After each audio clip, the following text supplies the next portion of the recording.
No. Commissioner Willick. Commissioner Mascali is absent. Commissioner Fleischer. Vice Chair O'Carroll Present. and Chair Williams.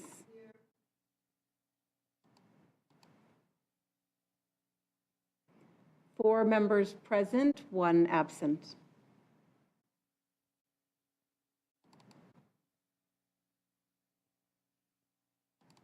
Okay.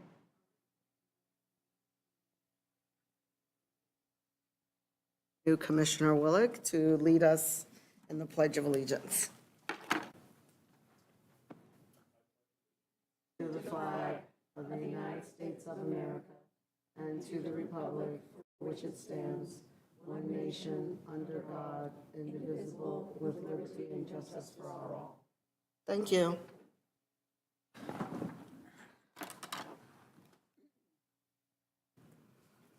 May I request any public comment for items not on the agenda?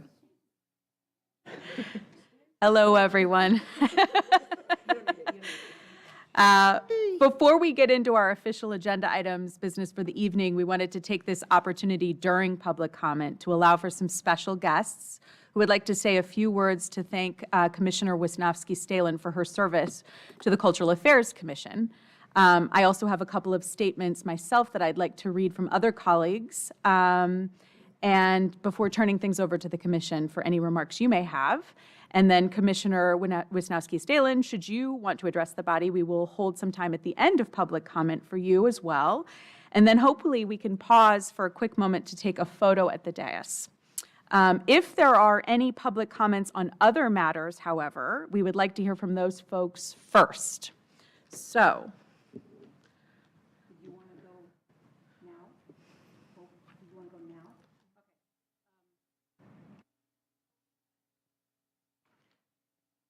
Hello, Commissioners and Chairperson Brenda Williams. Welcome, Damian Willick, to our dais and our Cultural Affairs Commission. I welcome you, and thank you, Janine, for your long tenure with Cultural Affairs. And wowee, huh? Huh? 2 stars in the room right now.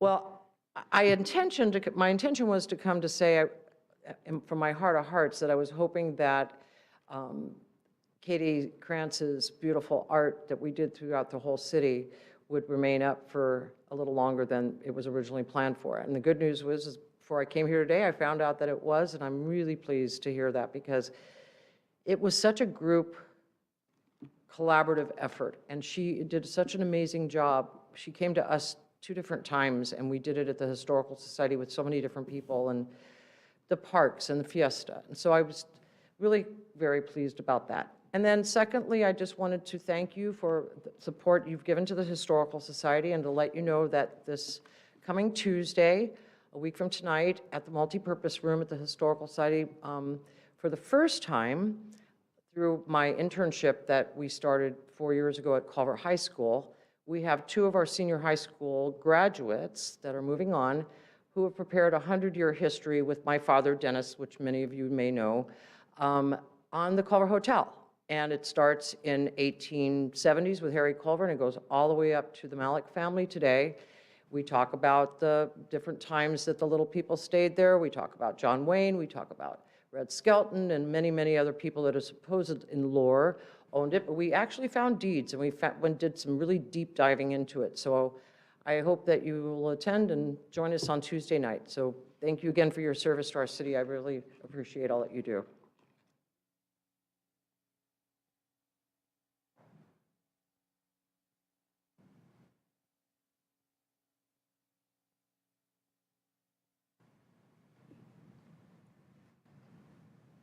One sec.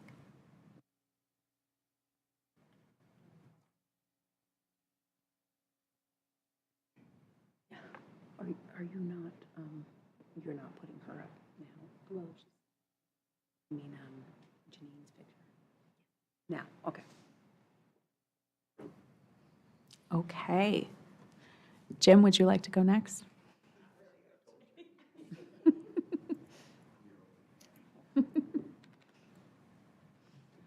Good evening, Commissioners. I'm Jim Clark, Chair of the Culver City Arts Foundation, and on behalf of my Board of Directors, I wanted to commend outgoing Commissioner Janine Winofsky-Stalen for her service to the City of Culver City, the residents of Culver City, and the arts community of Culver City.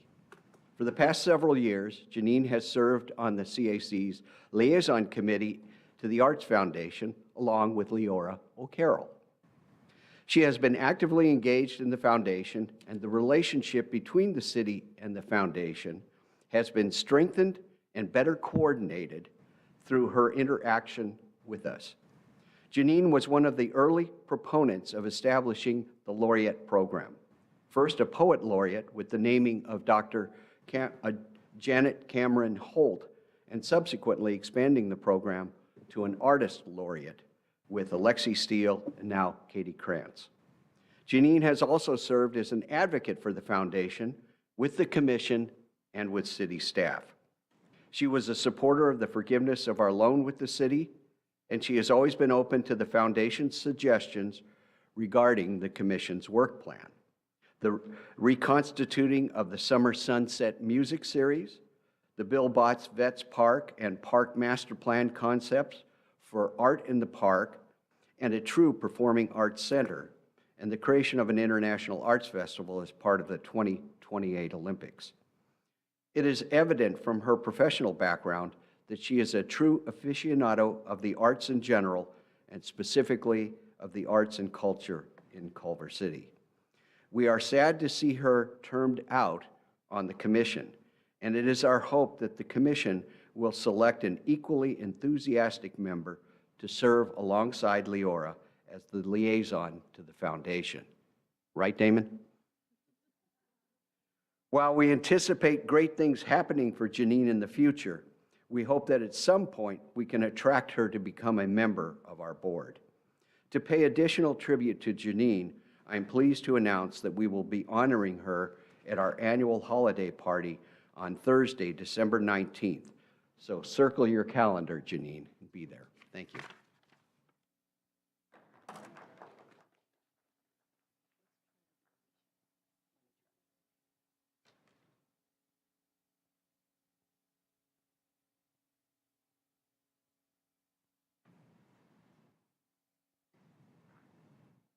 Next speaker is Alicia Ide on WebEx.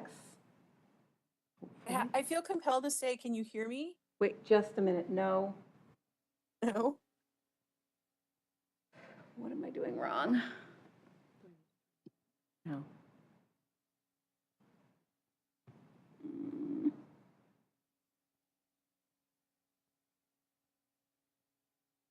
Where did she come out of? Alicia? Yeah. Oh. Okay, we can hear you now. Okay, great. I felt compelled to say, can you hear me? Because, Yeah. I respond to that question so often. I just wanted to second Jim's appreciation for Janine. And usually I get up and speak as an individual and a member of the Cultural Arts Foundation, but this time I actually wanted to speak as a working for the city, because I worked with her closely, her and Tanya closely, in developing the Artist Laureate program and all the details that went into that early on.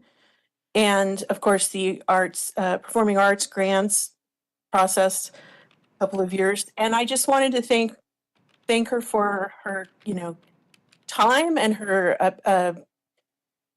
the efforts to really make that new program happen, which can be significant, getting things started. And I just wanted to recognize her for that and say thank you. And I hope to work with her again in the future with the Arts Foundation. Thank you.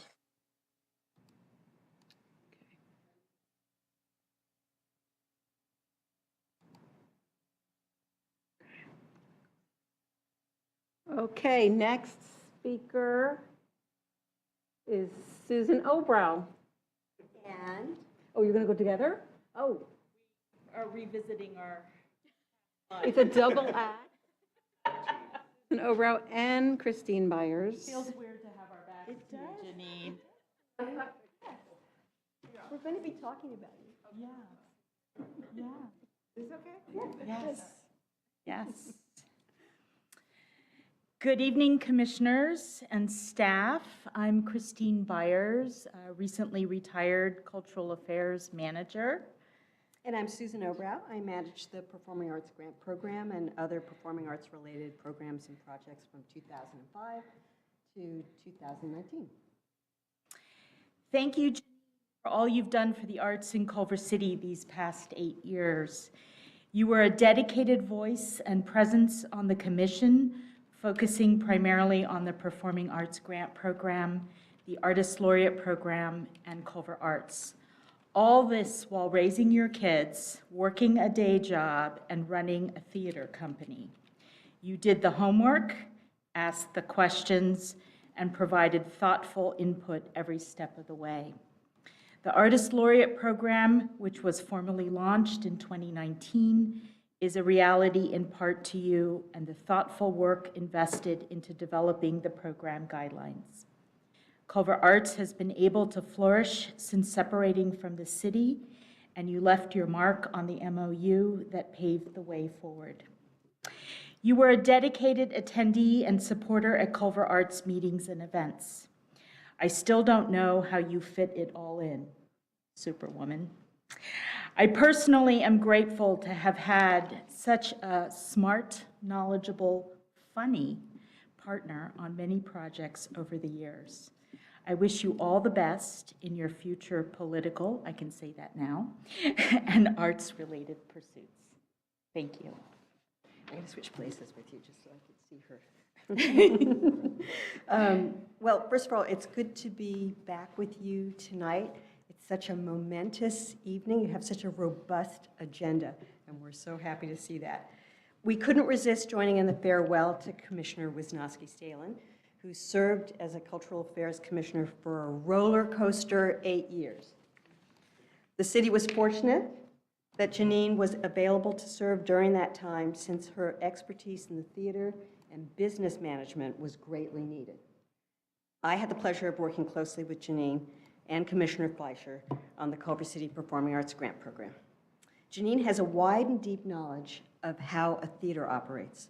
As the founding managing director of the New American Theater, she recognized the challenges for all performing arts organizations. She was always, well, you're still here. You were always compassionate towards the small and young companies that struggled, and you were always encouraging towards the more established companies who wanted to take a big leap. We relied on her eagle-eye review of budgets, her marketing acumen for publicity plans, and her professional experience for the performance samples that we received. Janine, you were an active participant and a valued resource in shaping each year's grant panel. I want to say to everyone, she respected the panelist process and her role as an observer for the first 15 hours of the panel day. Most importantly, Janine was with us in the early days as we all crafted the first cultural equity and inclusion statement for the Performing Arts Grant application. It was a watershed moment, and we really valued your contribution to that. But I just want to say something personal, and I have to say it directly to Janine in our shared native language. You know, all the world's a stage. But in our town, attention must be paid to the Janine Chronicles. The grant applicants depend on the kindness of strangers, and you always respected the applicants, the grant panel, and the process, which sometimes seemed to be the long day's journey into night. But everyone was equal. There were no top dogs or underdogs. Yes, sometimes the little foxes caused some double, toil and trouble, fire burn, and cauldron bubble, but nothing you couldn't handle with your positive, solution-minded approach. And we don't want to underestimate that a delicate balance is always needed for commissioners. We know that you had an active family life, especially with the 3 sisters, but you were always available when we needed you, and we were grateful for that. Thank you. Thank you.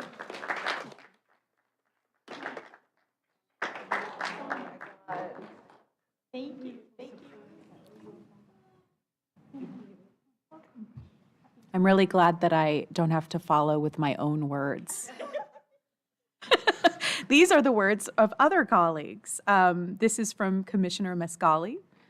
I apologize for not being able to join in person and deliver those thoughts myself, but I would like to share my gratitude and thanks to JWS for her tenure as fellow commissioner.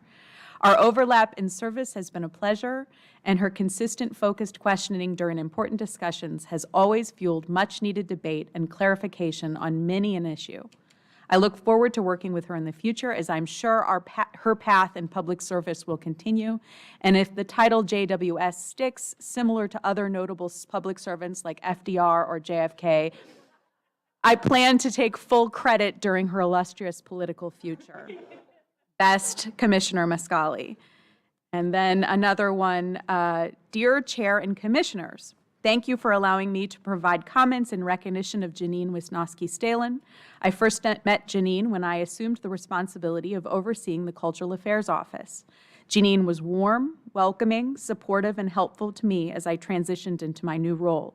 She provided great insight and leadership as we worked together on notable policy projects such as streamlining the performing arts grant programming, developing the new Artist Laureate programming, and establishing a memorandum of understanding with the Culver City Arts Foundation as they became a separate independent organization. The Culver City community is fortunate to have residents such as Janine who are civic-minded and willing to volunteer countless hours to make the city a more vibrant, beautiful place. Warmest regards, Serena Wright Black, retired Assistant City Manager.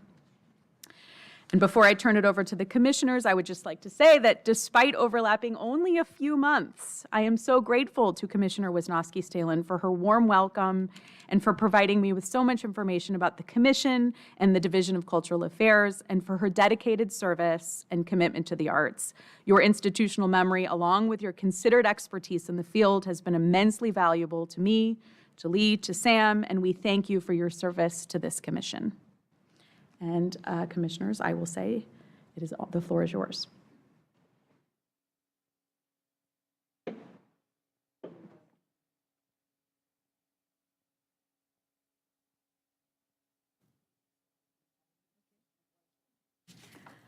Janine, hello. It's great to see you, Christine and Susan.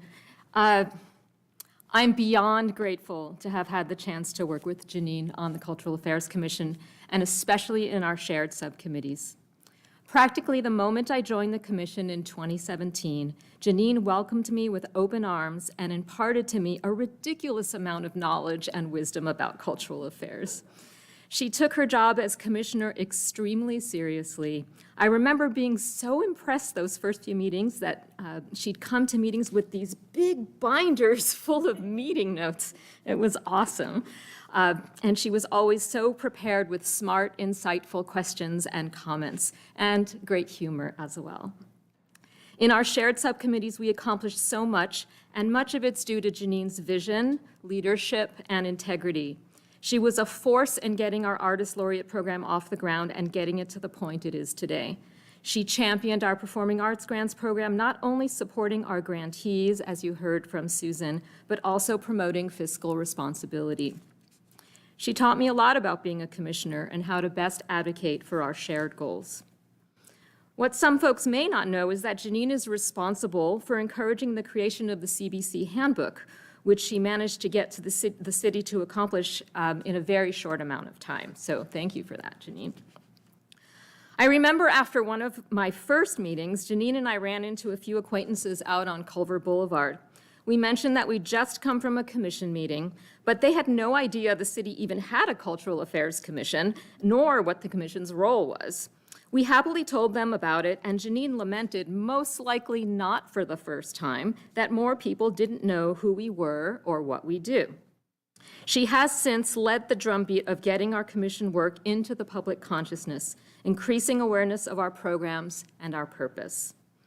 On all of the marketing materials for our performing arts grantees and for the Artist Laureate program, it now says, "This event is supported by the City of Culver City and its Cultural Affairs Commission." Janine did this, and the Commission on Cultural Affairs is all the better for it. Janine has arguably been our fiercest advocate at city council meetings. She spoke innumerable times on behalf of the commission, and not just when she was chair, but throughout her 8 years. Many years ago, our city council was once not so supportive of the arts and the work of the commission, but that has changed, and Janine deserves a lot of credit for helping to turn that tide. Janine is first and foremost an artist. She has the brain of an artist, the determination of an artist, the passion of an artist, the heart of an artist, and the empathy of an artist. And it's these qualities that made her such an exceptional commissioner. Thank you, Janine, for your friendship, your collegiality, and the incredible work you've done in the 8 years on the commission. Your dedication has moved us forward in tangible and impactful ways, elevating the arts in our community and expanding our scope of work. You are leaving behind a legacy of transformation and of growth, not only for the commission, but for our city and its cultural landscape. Your contributions have made the city of Culver City a better place to live, work, and play. I am truly grateful to have served with you, and I will miss having you up here with us. Thank you.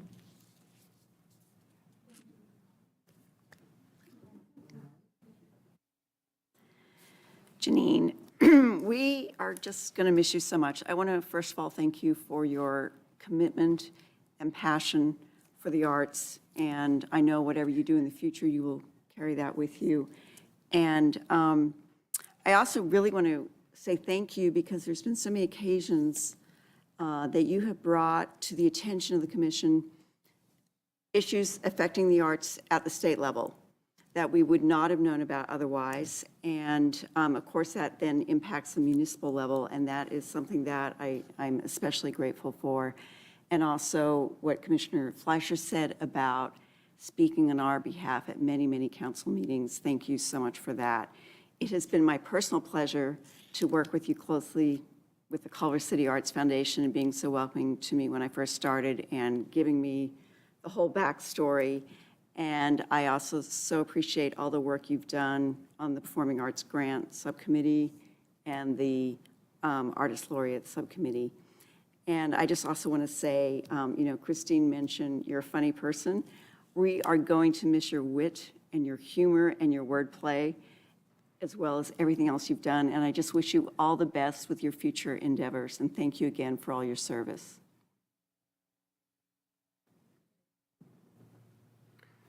Hi, Janine. You know I wrote you a nice short letter, but I still can't believe that you won't be on the commission. You have contributed so much to the Culver City Cultural Affairs Commission, but I couldn't possibly name everything. You will be missed. Your dedication to the goals of the commission and your steadfast commitment to performing arts programs cannot go unmentioned. Your humor and energy were well appreciated during your reign as chair. I will miss you and hope that wherever you land, you will continue to bring the outstanding qualities you've always given to the commission to your next endeavor. Thank you, Janine.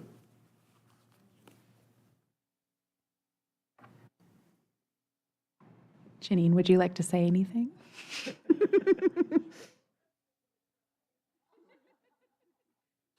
I'm already crying. Oh my gosh, you said such nice things about me. I'm going to ruin it by speaking now. Now you all will have to battle for the longest name on the placard.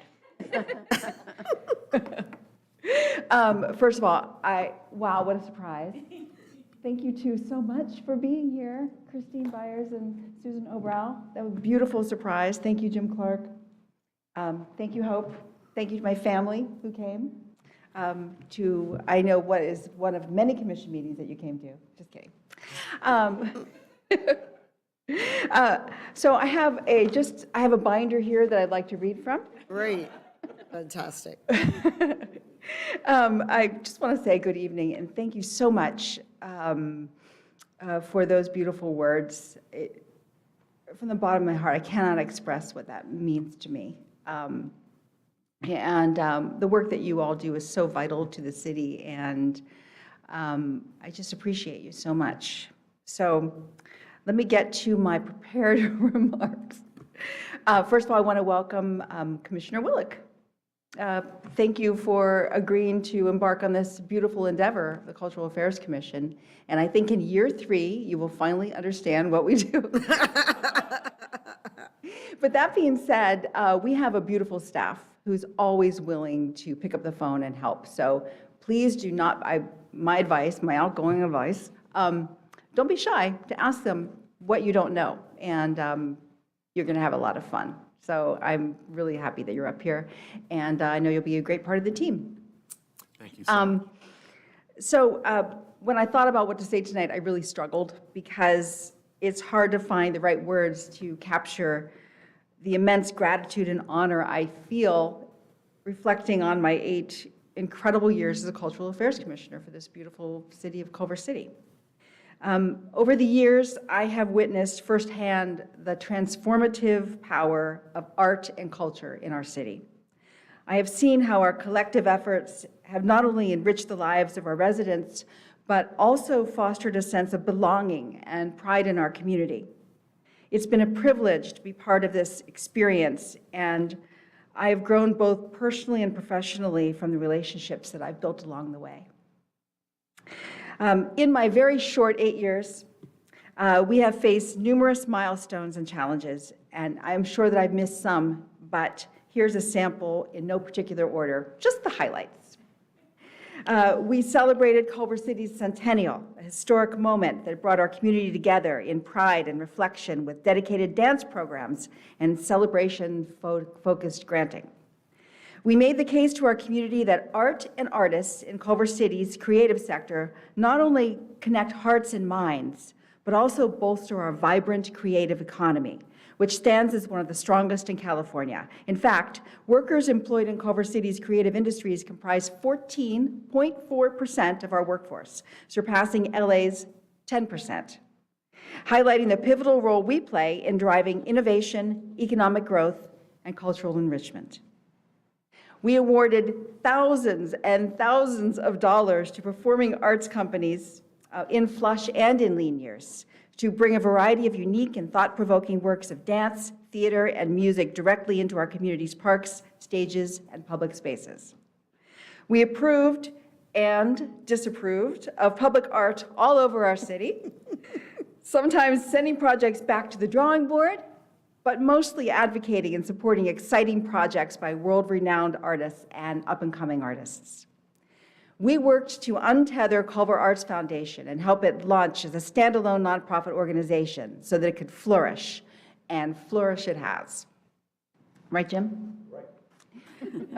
We officially served as, and you do serve still, as cultural ambassadors to the city by giving, showing up, and shouting out, attending nonprofit and artistic performances, events, and celebrations.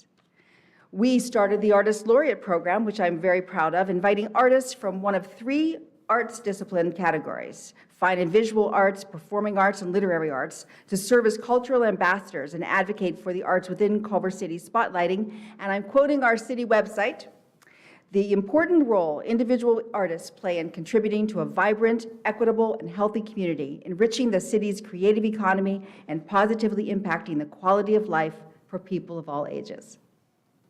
We started the Olympics Subcommittee to ensure that our artistic community is promoted and involved in the upcoming LA Olympics. We advocated for and wrote new language into our bylaws and work plans to strengthen our programs and ensure that everything we do is through the lens of diversity, equity, and inclusion. We fought to have the Cultural Affairs Division fully staffed and fully funded. Right, Christine? Right, Sam? Right, Lee? We cried and we mourned together when beloved collections manager Louise Coffey Webb unexpectedly passed away. And again, when our longtime advocate Christine Byers said goodbye to her well-deserved retirement over 25 years. And I had Susan, I was going to talk about you later on, but also we cried that day as well. And of course, we navigated the unprecedented challenges posed by the pandemic, finding new ways to support our artists and keep the spirit of creativity alive during those difficult times. And we advocated for the work of the commission to be publicized so that people know we exist, and that leaders understand that how crucial our work is when it comes to the time of making budget cuts. So here's some things that I think that going forward, I hope that our city prioritizes with cultural affairs. We must keep the Cultural Affairs Division fully staffed and fully funded, ensuring that our support for the arts remains robust and sustainable. I envision embedding artists in all levels of city operations to infuse creativity into even the most seemingly mundane tasks, fostering innovation and inspiration citywide. Additionally, I think we urgently need more performing arts venues to meet the growing demand in our community. I would like to prioritize creating more artistic placemaking initiatives across the city, bringing art into our public spaces, parks, medians, and beyond. I know you agree with me to foster a sense of belonging. We must continue to advocate for art installations or welcome to Culver City art at all city entrances, creating welcoming and visually appealing gateways that reflect our city's vibrant culture. The same goes for officially recognizing our cultural corridor from the Arts District to the Vende through promotional programs and banners. We have talked a lot about this on the commission, and I know these are things that you have heard me say, and some of these are things that you have said. So I thought, while I have this microphone on this very last day of being on the commission, I would advocate for them once more. I hope you don't mind. That I know that we all believe that it's crucial to remind city staff, council members, commissioners, committee members, and boards that art and culture must always be central to their work, influencing decisions and policies for the benefit of our creative community.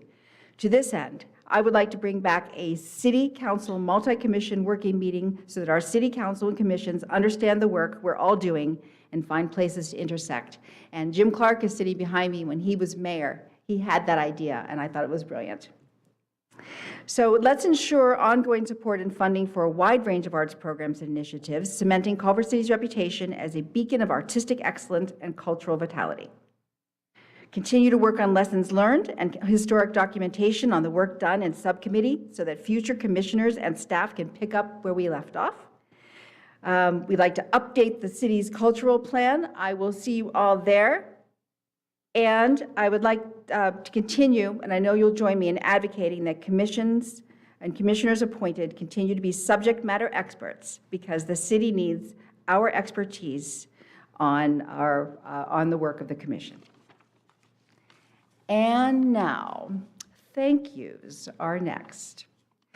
I first of all would like to thank my family for your support of the commission work and of me missing dinner on almost every third Tuesday of every month for the last 8 years. And I will now take this off your calendar invites. My heartfelt thanks goes to the city staff.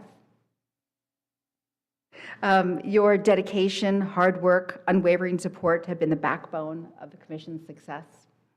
From organized events to managing logistics, to having creative ideas, your efforts have ensured that our cultural initiatives run smoothly and reach as many people as possible. I am deeply grateful for your professionalism and commitment. Thank you to Christine Byers, Lee Lawler, Sam Lee, Alicia Ide, Susan Obrow, Edgar Valera, Serena White-Williams, and Jessie Mays, and did I say Susan Obrow? I did. And all the interns and supporters and other city staff who helped us along the way. And to our newest fearless leader, Sally Unsworth, thank you for being here. Our city is in good hands. And I sincerely apologize if I missed anyone by name. I'm going to pause so you can insert your name here. And I thank you. Thank you to all the artists who have performed in our community. You have created moments of joy and inspiration. I am profoundly grateful for your contributions. Thank you to Culver Arts and Jim Clark and Sunita Joshua Madison and the whole team for supporting arts and arts workers in Culver City. You went from an idea to a fully functioning foundational force to be reckoned with. You know how important your work is, and you continue to come up with new ideas to support our community through art. Thank you to our artist laureates who have graced our city with their exceptional talents. Your work has not only beautified our public spaces, but has also sparked important conversations and inspired future generations of artists. Your dedication to your craft and to our community is truly commendable. And I'm going to say them by name. Thank you, Dr. Janet Cameron Holt, for gracing our city with poems and an adventurous can-do attitude. Thank you, Alexi Steele, for bringing the community together during the pandemic and helping neighbors see their neighbors through new artistic lens, and for his world-class art and for inspiring us all with his tireless advocacy of art and how it makes us all better human beings. And thank you to Katie Krantz for recognizing a path to healing by envisioning and creating something beautiful and uniting in the Gun Store Mural Project, and for engaging the community with the years-long Dear Culver City project, which literally and figuratively connects us in a public art project right outside these City Hall gates.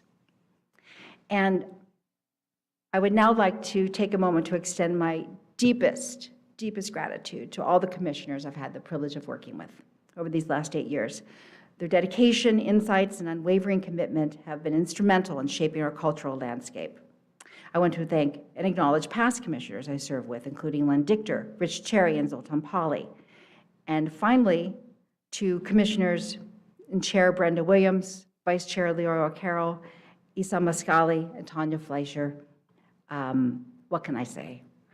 When people ask me about the Cultural Affairs Commission, I always start with the truth that this commission is special because we call each other in. It has been an absolute pleasure to work alongside such passionate and talented group of individuals. Your insights, your creativity, your unwavering collaborative spirit have been instrumental in shaping our cultural landscape. I am proud of what we've accomplished together, and I cherish the friendships and memories we've made. Each of you has brought unique perspectives and talents to the table, and together we have made significant strides in promoting and supporting the arts in Culver City. I am grateful for the friendships and memories, and I will always cherish you and the collaboration that defined our work together. Our efforts not only provided a platform for local artists and created a bridge of communication between members of our community, but have also attracted people from near and far, contributing to the cultural and economic vitality of our city. Your work will continue to inspire and benefit our community for years to come. So I leave the Cultural Affairs Commission with a heart full of gratitude and pride. I'm excited to see what the future holds for Culver City's cultural scene. I will remain a part of it. You know how to reach me, and I certainly know how to reach all of you. And I'm confident that it will continue to thrive and evolve thanks to the incredible dedication and passion of each and every one of you. So thank you for an unforgettable 8 years. Let us continue to celebrate and support the arts, as the arts are the soul of our community.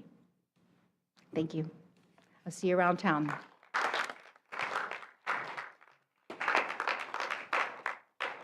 I think we should pause for a photo if everyone's available to go in front.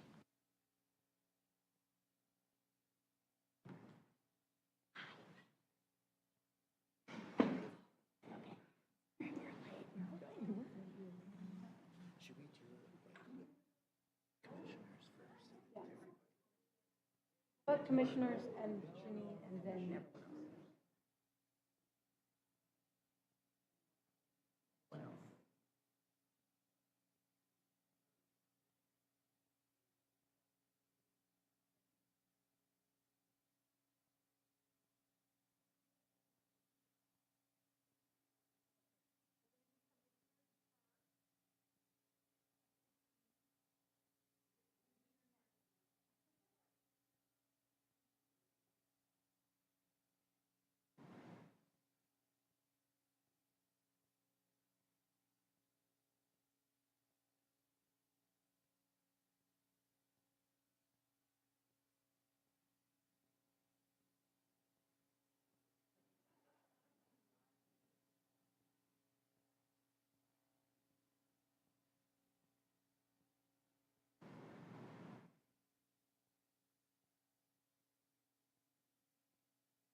We need to go back to receipt of correspondence, which is nothing, and then, well, actually, I want to mention the thing I sent them.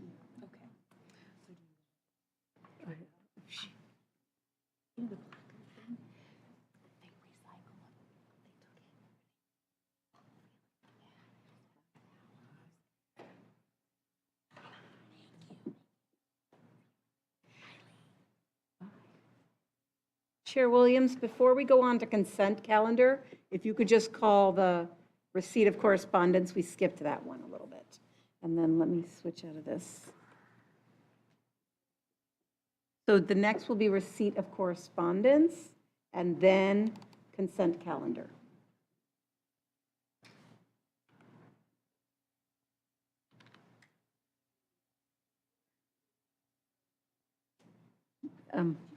Thank you. Just call the next agenda item is receipt of correspondence. Okay, so, do you have any receipt of correspondence? We received one email, which I sent to all of you, the newsletter from the Culver City Historical Society. Great. And then we can start with the consent calendar items? That's right.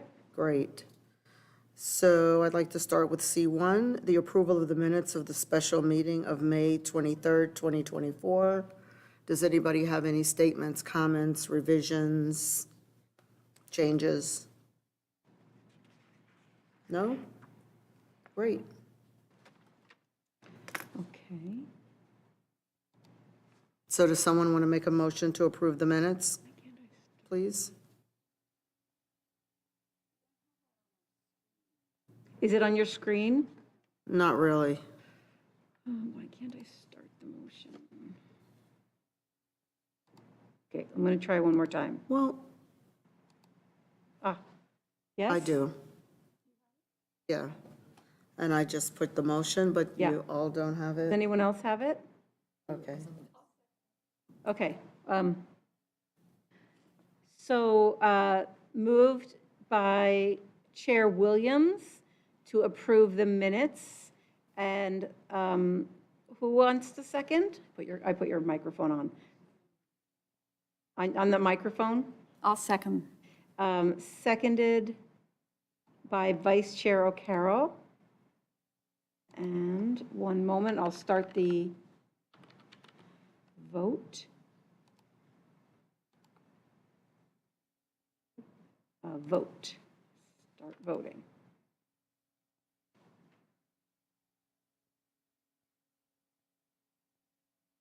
Does anyone see the voting?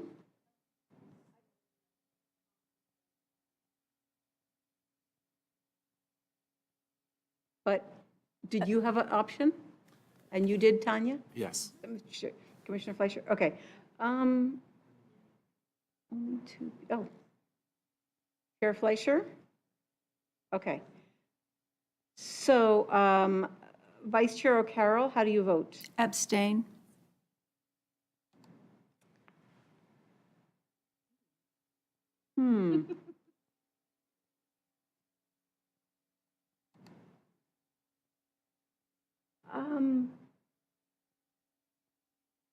Okay. I'm just going to call it for now and then ask the city clerk. We have a motion with one yes and 3 abstentions and 1 absent. I will double check with the city clerk how that works. Okay. Okay.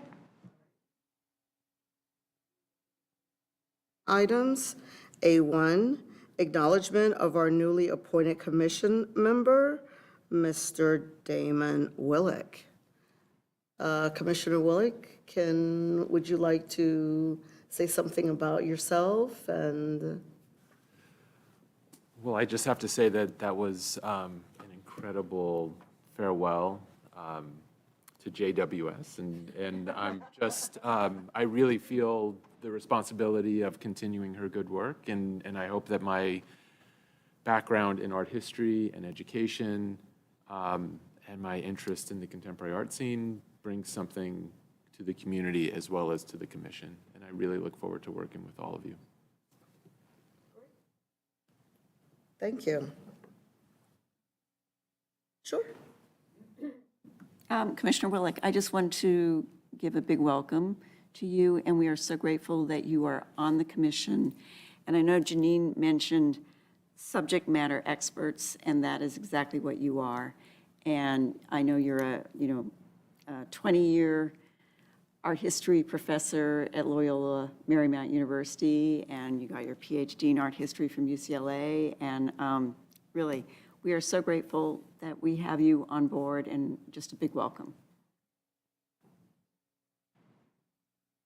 Yes, welcome, Commissioner Willick.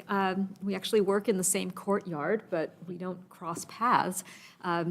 But I'm looking forward to seeing you here and maybe at LMU sometimes. Welcome. I will second Commissioner O'Carroll's very important consideration of having, and also Janine's expertise on this commission. It is really wonderful that we have you and your wealth of knowledge and wisdom. So thank you.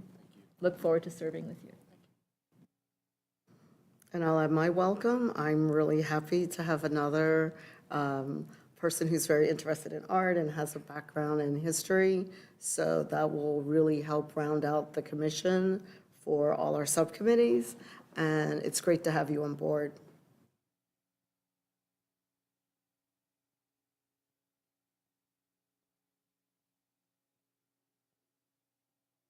Chair and vice chair for 2024-25.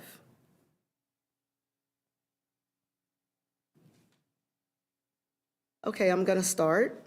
I'd like to nominate myself to continue to be chair. I think it's been a very good year. We've seen the growth of the Artist Laureate program and how much Katie Krentz has contributed to the program. The Performance Arts Committee increased their reach and have a wonderful lineup for the rest of 2024.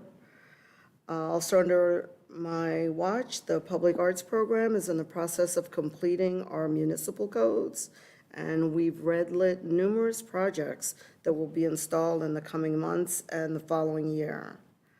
I will continue to support the initiatives through the CAC, like the Olympic Committee, working with public arts to promote Culver City before and during the Olympics, and the push to expand the performing arts at the summer program, and the initiative to build a higher profile with the performance program. Working with the new staff managers, Sally Unworth, Lee Lawler, and Sam Lee, has been very smooth. Very happy to be working with the three of you. My relationship with my fellow commissioners has been inspired, and I look forward to continuing that energy. I'm a team player, and I like working with my fellow commissioners as chair, and I hope that this pitch to remain chair for one more year is effective. Thank you.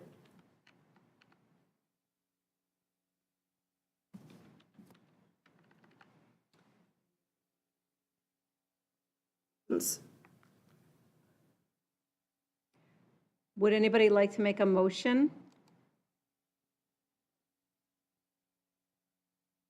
Oh. Well, do Yes, you nominated, you nominated, I can do it? but if you would like to also make a Okay. motion. Sure. So Chair Williams has moved to remain as chair, seconded by Commissioner Fleischer.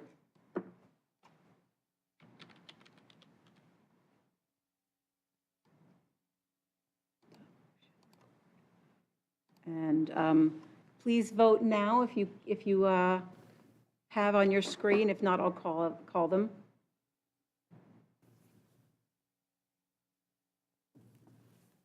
No? Oh, wait, There you go. sorry. It's just slow. It's technology. Yes. Okay, what are my questions? Vice Chair O'Carroll, how do you vote? Aye.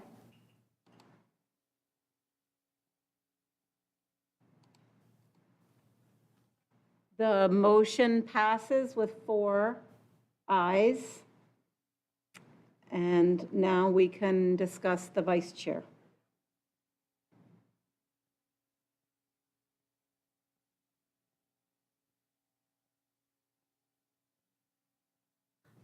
I'd like to nominate Leora O'Connell to remain also as vice chair.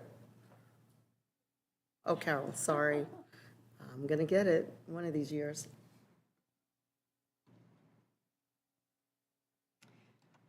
Would anyone like to make a motion? Yeah, I'll make the motion. Just a moment.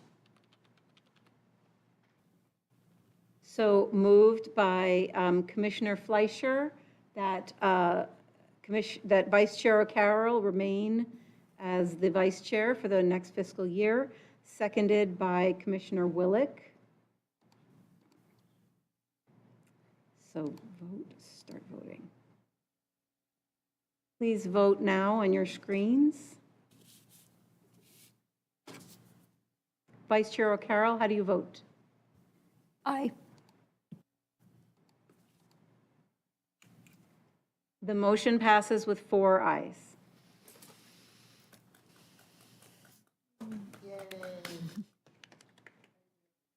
No seat rearranging needed.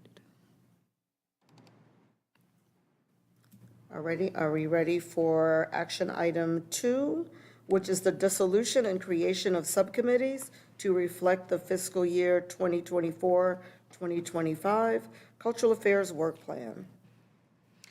And then also assignment of commissioners to ad hoc and standing committees, subcommittees. So I have a few comments just to give a little background regarding our staff report on this item. We have completed a review of the standing and ad hoc committees. And although there are a few ad hoc committees that we recommend dissolving now, this does not mean that subcommittees or others could not be added in the future. Ad hoc committees, by definition, are intended to be temporary. Their role is for single or limited. So for efficiency and not overloading commissioner calendars, we will recommend dissolving those which may not have distinct action items assigned to them currently. Or in the case of the 2024 Performing Arts Subcommittee, the committee's work has been completed for this past grant cycle, so the recommendation is to create a new subcommittee for 2025 for this grant program.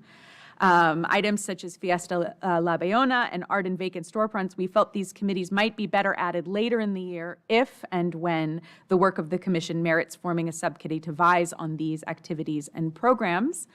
And something not listed in the staff report, but I think up for discussion or comment here, would be the Culver City Arts Foundation liaison position. Again, the role, just discussing the role of what the subcommittee would do in this coming year, were it to stay on the agenda, or whether it needs, I, as a new staff member, do plan to attend many of the Culver Arts Foundation board meetings on behalf of Cultural Affairs.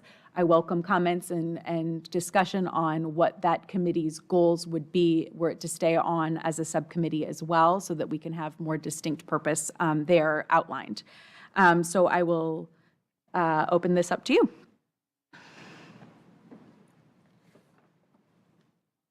Oh, Carol. I'll get it.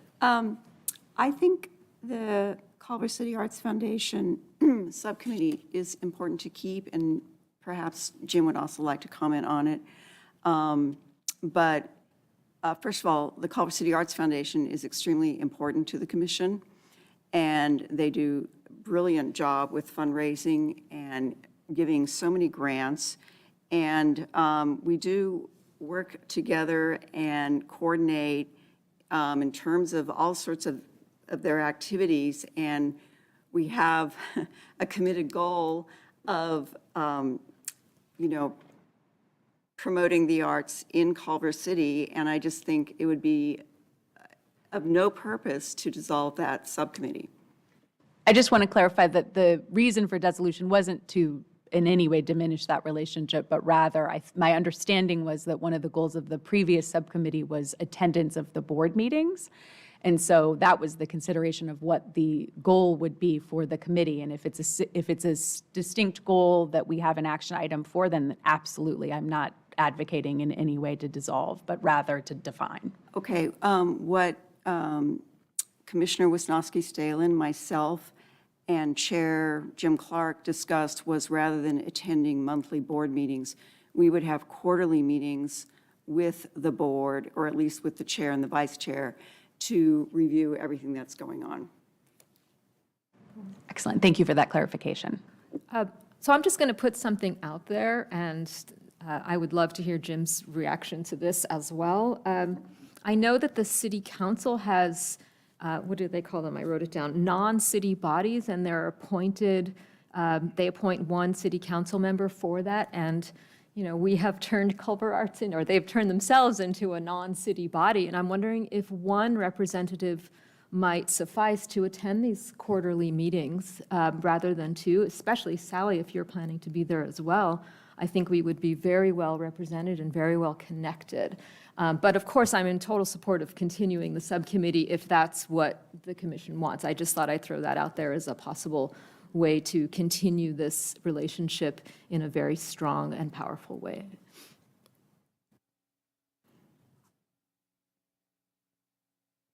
Sure. We've been very appreciative of having the subcommittee and attending the meetings. We think there's a lot of value that comes out of that, but I'm supportive of the idea that it's not a requirement to have to go to our meetings, but the communication is important. With respect, Tanya, to your suggestion of having one person, the only problem with that is that when you go to that meeting and you come back, you can only talk to one other commissioner about what went on at that meeting, whereas if two of you are at least on it, then each of you can talk to one other commissioner about that particular thing. And that's one of the problems that often, I remember this from being on the city council, that somebody goes off to a meeting of whether it's the West Side Council of Governments or something else, and they can't come back and share it with everybody else because they can't talk about it outside of a public meeting to know what's going on. So that's important, but I would be supportive of, you're always welcome. Any of you are welcome to come to our meetings, find out what we're doing. We think it's important too because we have the flexibility that if you come up with a good idea, you don't have to worry about waiting until get it on the agenda and having the staff look at it. I mean, we can act on it, we can go out, we can raise money for it, we can put it together, make it happen. And you can be advocates for us when there's something that we need the city to act on or we want to do a liaison with them. Particularly, one of our big ideas is what are we doing about the Olympics and how do we work with the city? The city should be the lead on that, but we can play a key role with private organizations with respect to that. We want to build a performing arts center. Again, we need the city and us to be working together on those kinds of things. So the liaison function is useful in sharing that information with it, but making it a requirement, no. But if you have something that you want to put on our agenda, it's on our agenda, you come talk to us. We're happy to have you. Can I take this opportunity just to follow up on that? I actually printed out Jim Clark's chair report, and I would just like to read a little about what they have achieved just in this 1 year, because it is absolutely remarkable, and they're all volunteers. And this goes back to how much they also support our commission, but I'm just going to read some of it. The Summer Sunset Music Series, they paid for half of it, which is $34,000. They provided a grant through Wally Marks Realty for the Nature, Arts, and Habitat Residency. They do the spectacular Tito's Fiesta Mexicana as their biggest fundraiser of the year. This past year, they raised $26,000 and over 1,200 people attended. For the Art Walk and Roll Festival, they paid for 10 local artists' booths and muralists. For the Ukrainian Craft Fair, they provided a $1,000 grant. For the Creative Arts grants, $35,000 was given out to visual and literary artists. For the Screenland 5K, they contributed $3,500 to the event and participated in the judging. Regarding the WA SAG after strike, they provided $5,000 to entertainment community funds. For the Alexi Steel project, they provided $5,000 grant for new composite technology. They gave a grant to the Girl Scout Bronze Award project at the library. They spoke at the Culver City and Gun Shop mural and provided $4,000 for the artists. Again, this is so much hand in hand with what we are doing and how they are providing support for our commission. They provided a $5,000 grant for a documentary on the gun shop mural by Phil Ox. They provided a grant of $5,000 to the Culver City Historical Society. They provided a $300 sponsorship to the Yelp Elite Status event at Alcott Center. They provided a grant of $10,000 to the high school's ABPA program. They gave $8,000 to ABPA and $2,500 to seniors for the ABPA and CCHS scholarships. And they produced the Culver City Book Festival. This is only some of what they have achieved. And I just want to say a huge thank you to Jim Clark and the Culver City Arts Foundation. I think it's extraordinary. I mean, it is so dynamic and an incredibly well-oiled machine, but I really appreciate the relationship that we as the commission have with you and all the support you provide to the commission. Thank you. So with that, are you suggesting that we should keep two people, two commissioners? Yes. Great, fantastic. So I think your vote right now is any discussion on any of the other subcommittee recommendations in the staff report and any other comments you wanted to make about subcommittees. And assignment of members. And then the assignment of members to each of these committees. So staff is, sorry, go on. Staff is recommending the dissolution for now of Fiesta La Bayona, and what are the other ones in here? Art and vacant storefronts. Art and vacant storefronts, and then the 2024 Performing Arts Grant Subcommittee, and recommending approving the 2025 Ad hoc Public Performing Arts Grant Subcommittee be formed. We only need one vote with the whole thing, including the members. So can we go one by one through the committees and have people suggest themselves for membership? I wasn't going to do it that way, Lee, but I'm happy to. I was just going to say I would like to stay on my subcommittees. And I would like to nominate Chair Williams to be on the Artist Laureate Subcommittee.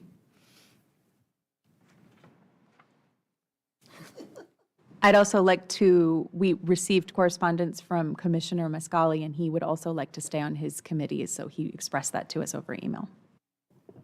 Sorry, go on. Commissioner O'Connor. Vice Chair Vice Chair. Carroll.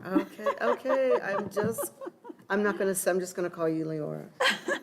So sorry, I really apologize. It's Okay, I painful. would like to stay on all my subcommittees. This includes the Culver City Arts Foundation, the Creative Economy Subcommittee with Commissioner Fleischer, and the Olympics Subcommittee with Commissioner Mascali. And then we will wait to hear about the La Bayona Entertainment Selection Subcommittee. So, But I would also like to join Commissioner Fleischer on the Laureate Committee.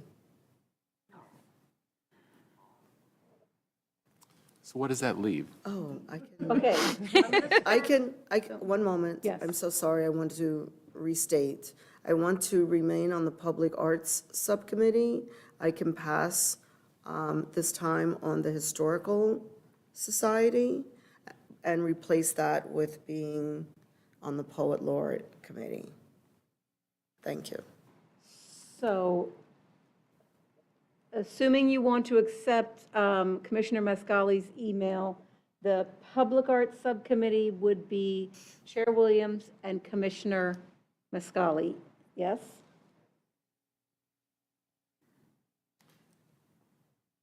Is there an opening on the Artist Laureate? So the next one would be the artist laureates. So I think several people have expressed interest, right? 2 people so far. Yes, I was on that committee, and I would like to continue it, and I nominated Chair Williams as well, but, you know, Would you? you're at it. Yeah. Commissioner Willick, if you wanted to, volunteer to be on it or express why you would want to be on it, then you can discuss. Well, I think I would be well fit for the Historic Preservation Committee. Okay. So we'll wait Subcommittee? till we get to that one. Yeah. Okay. So the Artist Laureate Subcommittee would be Commissioner Fleischer and Chair Williams. Then the next one, and we'll vote on this all at the end, okay? Creative Economy and Cultural Plan, ad hoc subcommittee. So if there is an opening for that subcommittee, I would be interested. I think my background in education and being a chair of the art history department at LMU for 8 years would be, I think I could bring something to that subcommittee. And currently,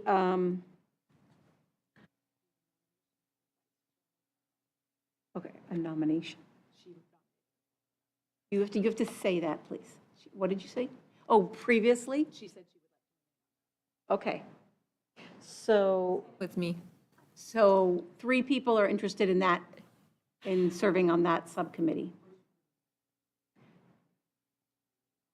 The Creative Economy and Cultural Plan Subcommittee has 3 people interested in serving.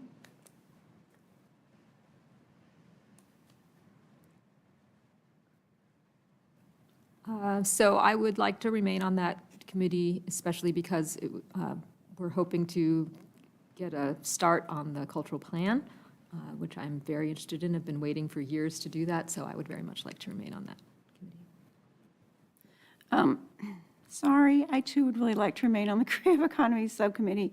There was a time during the pandemic where things came to a halt, but things are restarting. And, for continuity's sake, we've discussed various things we want to get launched, and I feel strongly to see that through. So I would like to remain on it. And you can withdraw my name Okay. from consideration. So the next is the Culver City Arts Foundation Liaison Ad hoc Subcommittee. So I'd like to nominate Commissioner Willick to join me on that. Yes, that sounds like a good idea. And the 2025 Performing Arts Grant Program Ad hoc Subcommittee. I'd like to remain on that as well. There is an opening for that one.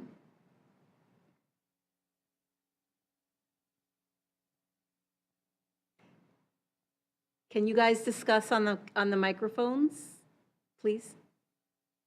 So I was asking if there's a limit to how many subcommittees someone can. There is no limit on the subcommittees. The ad hoc subcommittees just need to have a limited scope or project that they're working on. So I would be interested in also serving on that subcommittee. Okay?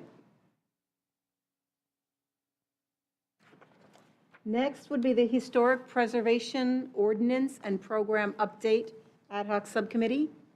And are we keeping Commissioner Mascali's?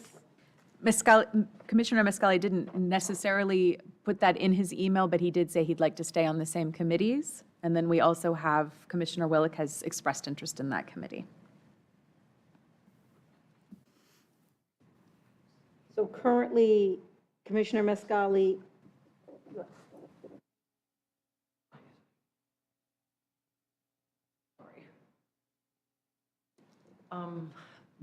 Commissioner and commissioners, staff, I've been talking with Christine Byers about the historic preservation since 2018. Julie Lugosera, myself, Christine, Louise, Heather Baker, a bunch of us were together, and then it fell apart. I don't know if there's a non-member commission seat that, or place that could be in, but if there is, I would certainly like to be invited to be part of the historic preservation ordinance. It's outdated since 1988. It needs to be looked at. I know it inside and out, and really would have a very big passion for that if there was any room in the place for me to be a part of it. Ad hoc subcommittees can only be commissioners. What's that? The ad hoc subcommittees can only be commissioners. That doesn't mean you couldn't participate in the Meetings. in the meetings or the I don't need the to be, work, but it's not, it needs to be, the members need to be commissioners. just basically to be a part of it, as, I will be terming out at the end of this year as president of the Culver City Historical Society, and I think my time with them has given me, and Julie, given me quite a bit of information that I just want to keep learning more about that and understanding and preservation of our history and our buildings. That's really important to me, along with the arts. So I'm just glad to hear it brought up. Thank you. There's unquestionably, you have an enormous wealth of information to share with us, and I would hope that you were involved very much in when we work on that ordinance. Thank you. Thank you.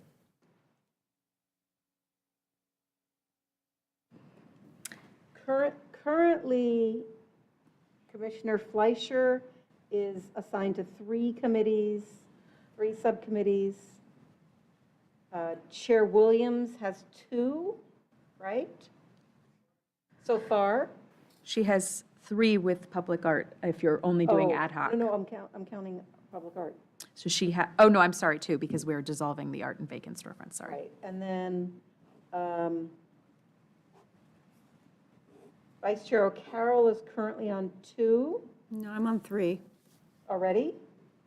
Culver City Arts Foundation, Creative Economy and Olympics. We haven't We called haven't done Olympics. Olympics yet. Sorry, Yeah. I'm sorry, saying, sorry, sorry. we're down to, we have 2 more subcommittees, and I'm just seeing how many people are on which. It doesn't mean that they have to be even, but it's helpful. So far, Commissioner Mescali is on 1, and Commissioner Willick is on 2. Okay, just as we go forward. So so we're now talking about the Historic Preservation Ordinance and Program Update. So if Commissioner Mescali were to remain there, it would be Commissioner Mescali and Commissioner Willick for the Historic Preservation Ordinance and Program Update Subcommittee. Which would then be 3. You would have Okay. 3. And then going to the 2028 Olympics Subcommittee, we have currently Commissioner Mescali and Commissioner O'Carroll, or Vice Chair O'Carroll. Yeah, I'd like to stay on for continuity. And I think Commissioner Mescali has expressed the same. Yes. And then I think we started our conversation about the standing committee, the Public Art Subcommittee, and that's already done. So I think we've reached the end. Would you like us to read those again? The commissioners who's on which committee. Thank you. Absolutely. Do you want me to start from the chair, vice chair, or is that already No, done? that's Okay. done. All right, so then the subcommittees, starting with ad hoc, artist laureate, Commissioner Fleischer and Commissioner Williams. The Creative Economy and Culture Plan would be Commissioner Fleischer and Vice Chair O'Carroll. The Culver City Arts Foundation Liaison would be Vice Chair O'Carroll and Commissioner Willick. The 2025, which note we do need to vote to dissolve the other and We'll do 1 vote, yeah. 1 vote, would be Commissioner Fleischer and Commissioner Willick. That is for the Performing Arts Grant Program. Sorry, I didn't complete my sentence. Historic Preservation Ordinance and Program Update would be Commissioner Mescali and Commissioner Willick. The 2028 Olympics Subcommittee would be Commissioner Mescali and Commissioner O'Carroll. And the Standing Public Arts Subcommittee would be Commissioner Mescali and Commissioner Williams. Okay, so are we ready to take a vote on the dissolution? I'm sorry, I'm sorry. Can you please take your discussion outside? It's just with so few people talking, it's very distracting to me. Okay, thank you.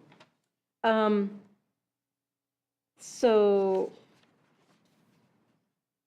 can you read the whole thing again? Not the members, but the creation, dissolution. Yes. Okay, So we're not going to read the members again. this is a vote to approve the dissolution of the Art and Vacant Storefront Businesses Subcommittee, the Fiesta La Bayona Entertainment Subcommittee, and the 2024 Culver City Performing Arts Grant Program.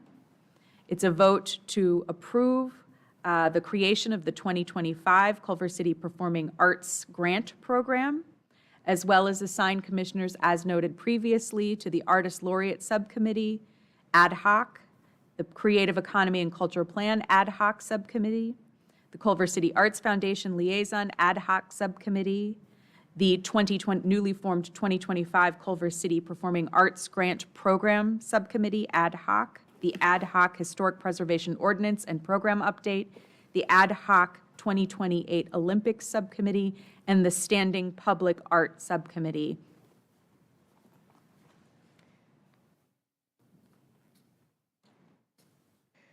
So we have a motion from Commissioner Fleischer and a second by Chair Williams.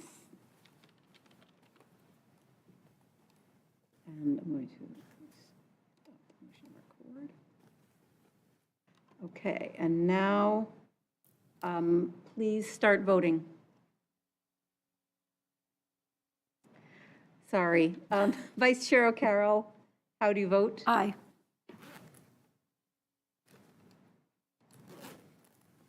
The motion passes with 4 ayes. Thank you very much. You're welcome. And Chair Williams, if you can call for our next item and request our staff report. Okay. One moment. And this is for item A3.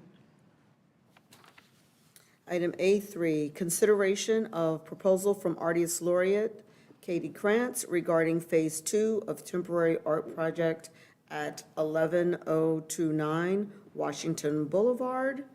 We're going to provide comments as appropriate and make a recommendation to the City Council. And we're going to turn this over to Artist Laureate Krantz. I will say the background here is that we have in front of us a photograph of the lovely work of Phase 1 of the mural work done to 11029 Washington Boulevard. And there was a discussion early on about a possible Phase 2, which we'd like to present in front of the commission now. And Artist Laureate Krantz can talk a little bit more about that.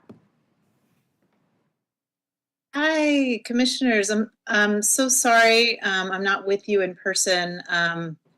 I have been under the weather and recovering. So, but I wanted to say, first of all, if Janine is still there, I just wanted to say thank you so much for all your support while I have been Artist Laureate, and thank you to Janine and Tanya for getting this program going.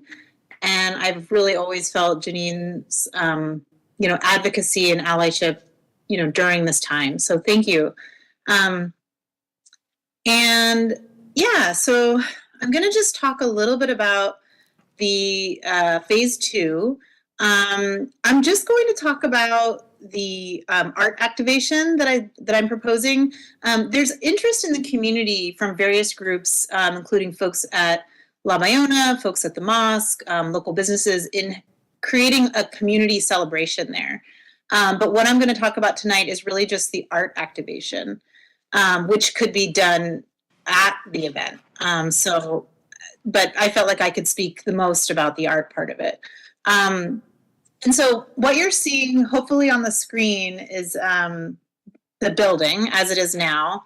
And I just want you to take a look. There's 5 trapezoid shapes on the front and side of the building.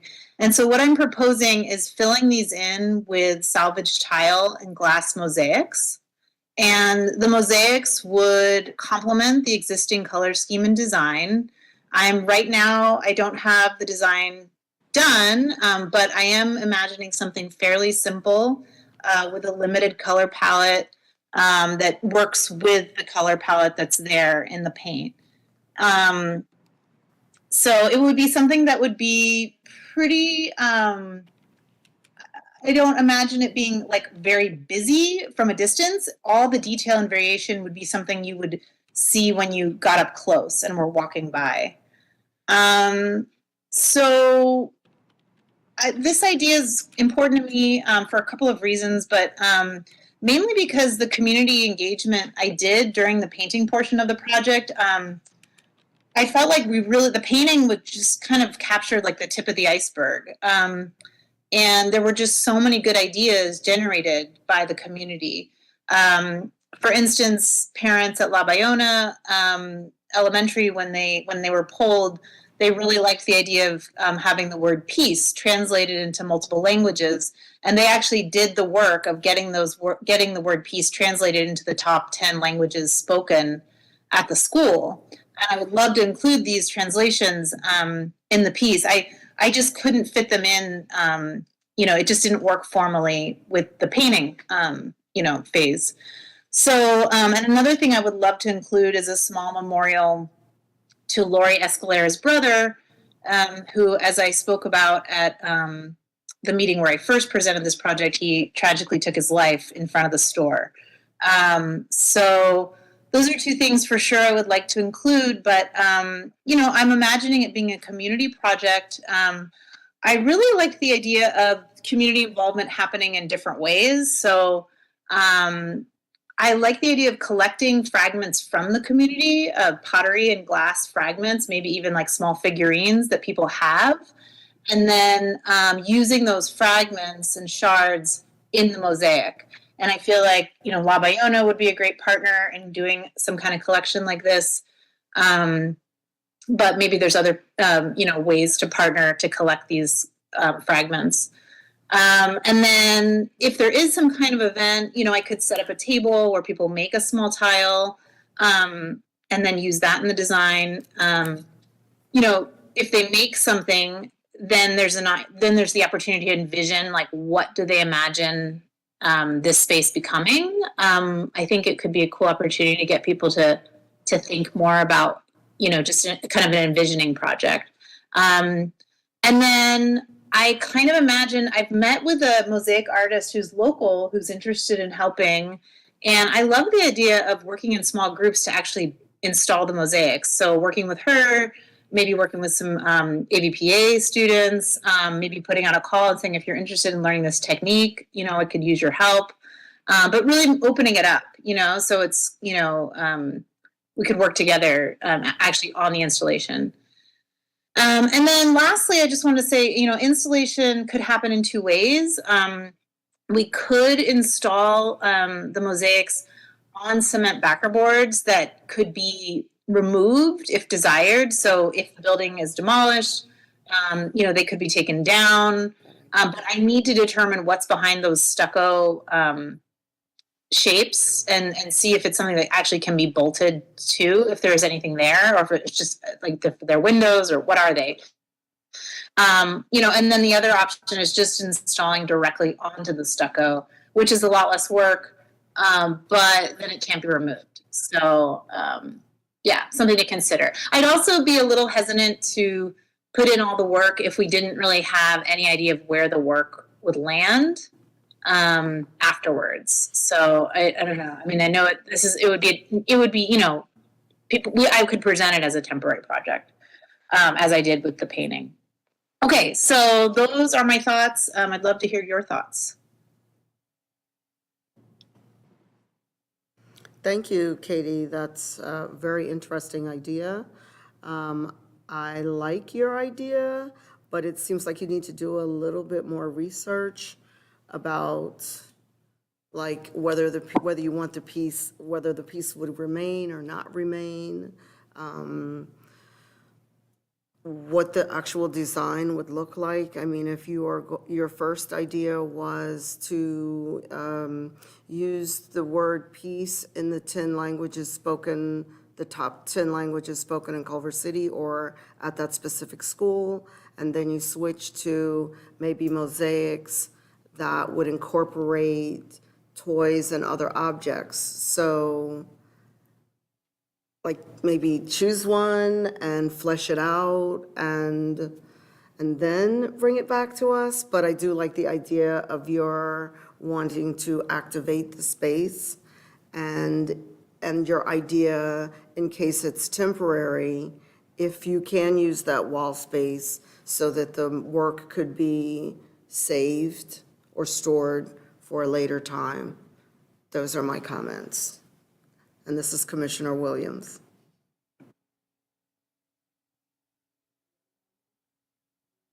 Thank you. Yeah, I don't really see an issue with, I mean, should I respond now or do the other commissioners want to kind of jump in? Please respond individually. Thank you. Okay. Yeah, I'm a little, I mean, just to kind of push gently back about the, I think the beauty of Mosaic is you can kind of include everything. And as you saw in the Dear Culver City project, like that project encompasses a lot, but it's not visually overwhelming, you know? And so I think there's a lot of potential to kind of put a lot in, but it's done in a way that like it reads well, you know, on a visual, from a visual point of view. Yeah, I hope I'm conveying that. I mean, I can see it, but I'm obviously not doing a great job maybe of verbalizing it. If you're not seeing it with me. I'm seeing it with you. I guess if you had done one example, like one square, sometimes I'm visual and I need to see more than hear, because what I perceive doesn't always turn out to be what the artist perceives. So that's it. It's really not pushback. I'm just offering some suggestions. Thank you. Okay, thanks. So hi, this is Commissioner Damon Willick. I really like the idea of engaging the communities, and I use the plural there, whether it's the mosque across the street or the school, both the elementary school as well as the high school. If there's an opportunity for maybe more specific, for you to define those communities and how you would include them, that might be helpful for us. And I, too, was a little bit unsure about when you started with the color schemes that you had planned initially in your presentation, and then you then discussed the 10 languages as well as the material coming from the community. So maybe if that could be defined more concretely, that might help as well. But this all sounds wonderful in terms of engaging with the community and really trying to vitalize that space.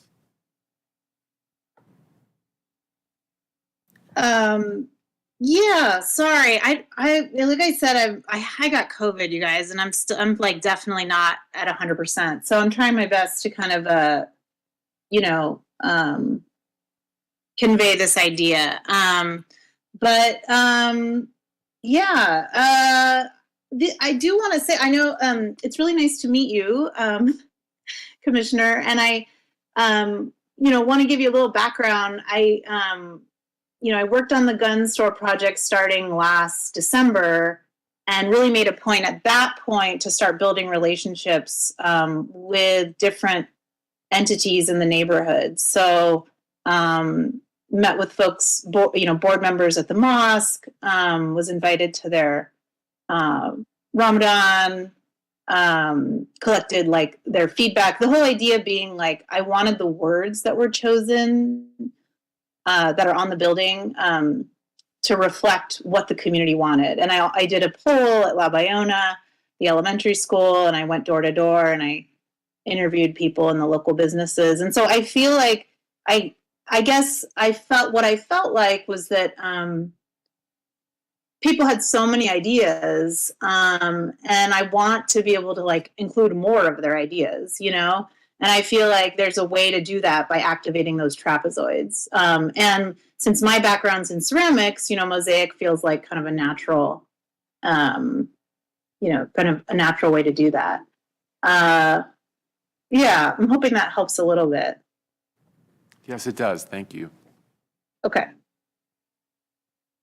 Hi, Katie, this is Vice Chair Leora Carroll. Thank you for giving the presentation tonight. I had a question regarding the memorial, because I know this has been discussed previously, and also with Culver 878 leader Megan Odson.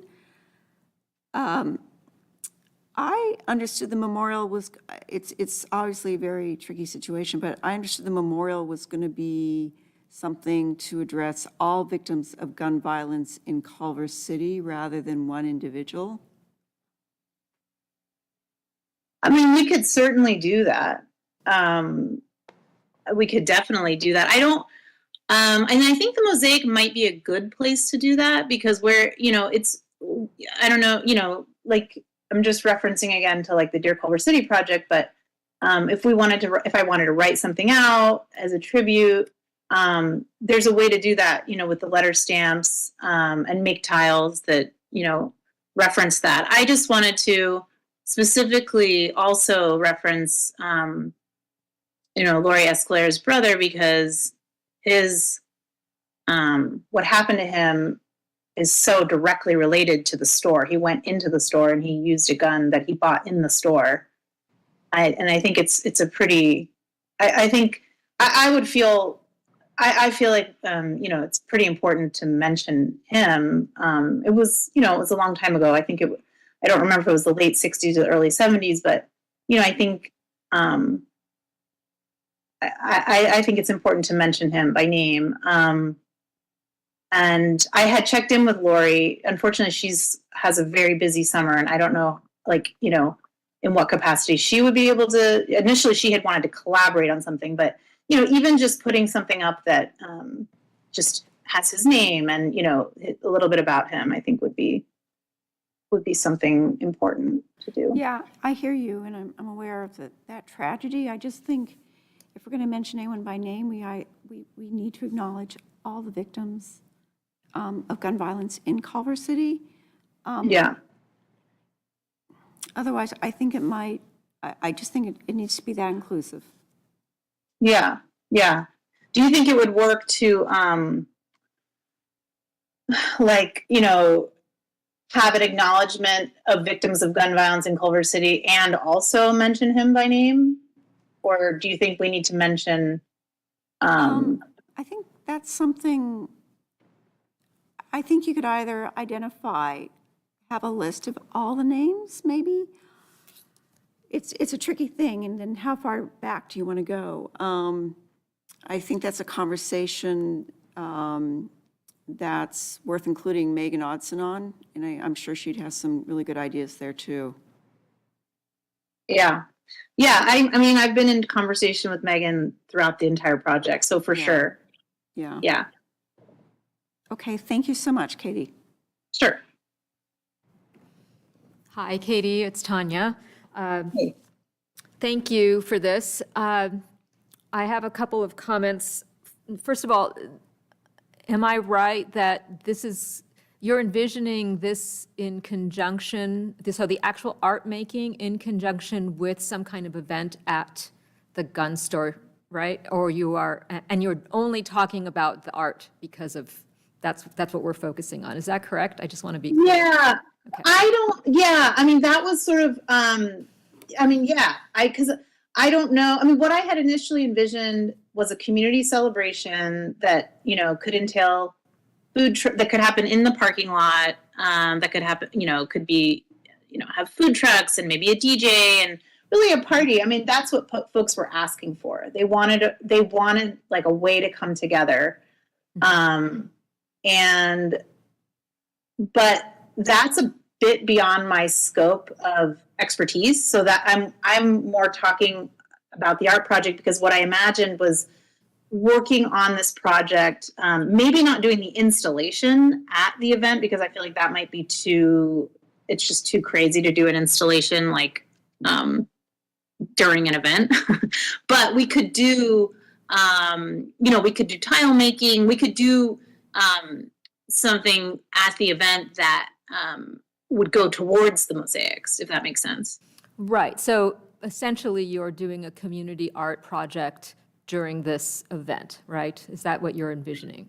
Yes. Okay, and do you feel confident that you could gather what you would need from the event? Or would you have to then, what you did with Dear Culver City, where you went to so many parks and schools and the senior center? I mean, how much additional mosaic work would you need to, or how many more of these found pieces would you need to gather?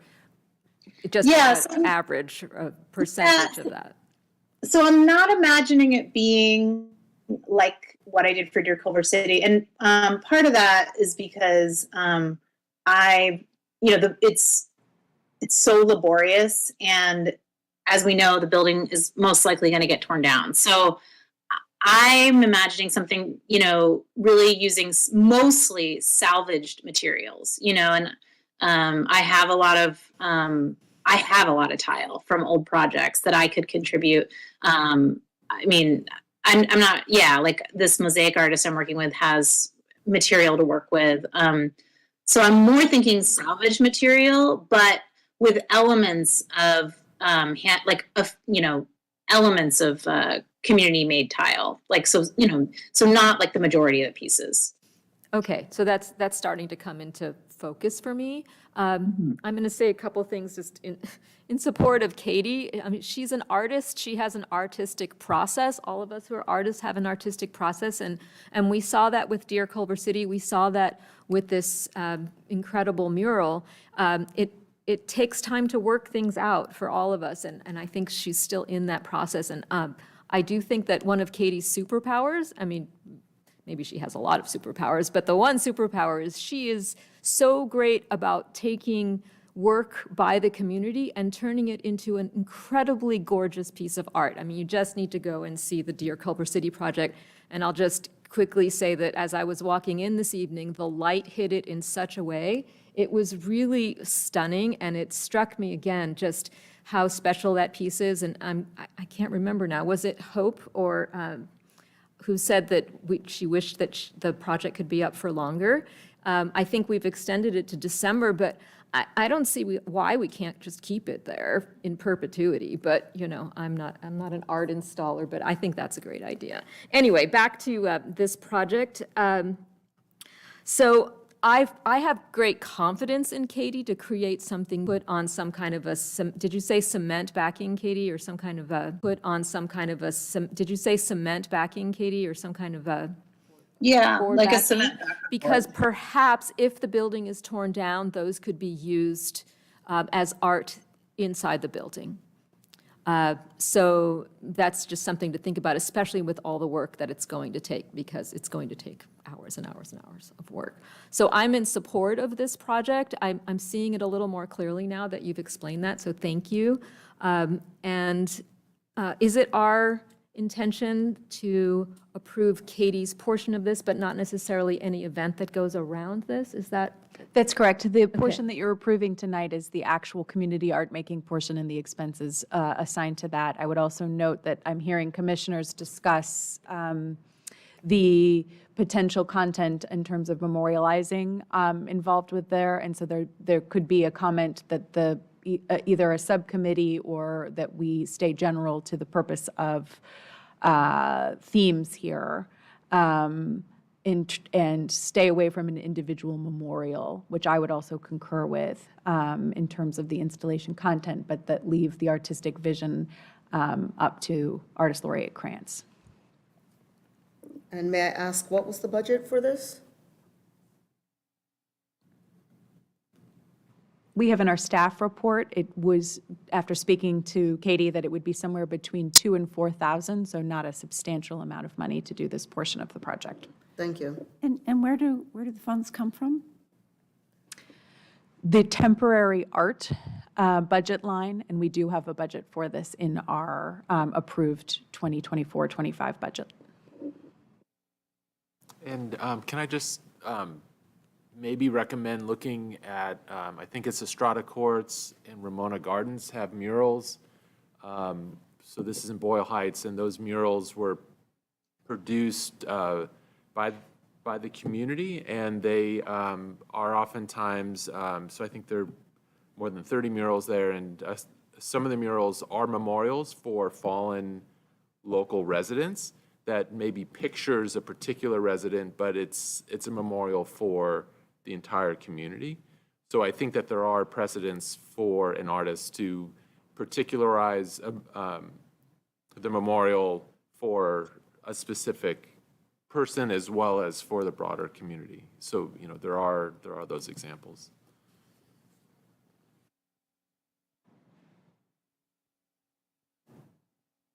Thank you, Katie. Great presentation. Thank you. It wasn't my best, but thank you for your comments. And yeah, please let me know if you have more questions. You can always reach out to me. And feel better, Katie? Yes, feel better. Thank you. I would like to, can I add one thing though? I just want to make sure that,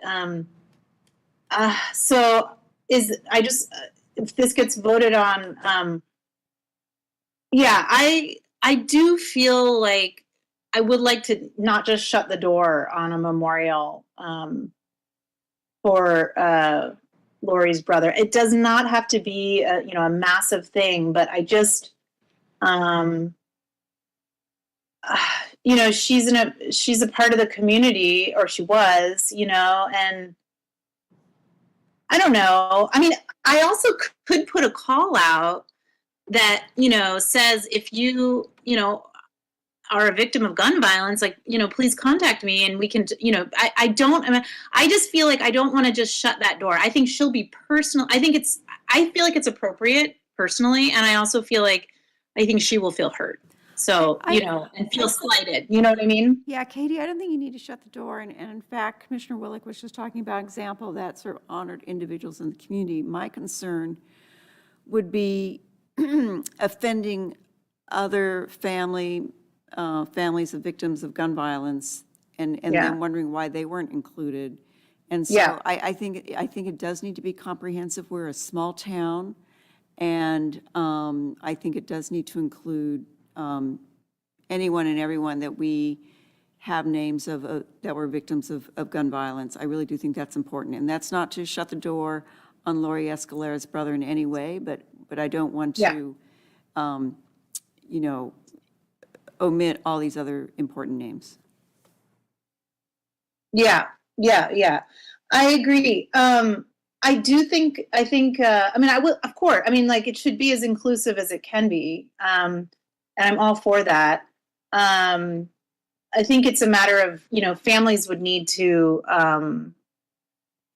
volunteer that information. I don't know how else I could go about getting that information. It'd have to be something, like maybe the city we could do some kind of outreach of some sort, but then people would have to come to me. I think that's possible, and I think, I believe we even discussed this last year.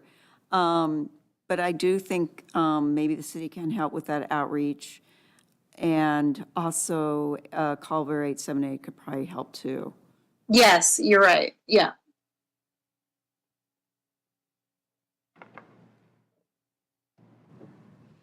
So to clarify, the vote tonight is to approve this portion of the proposal and provide comments, and then make a recommendation to the city council to approve.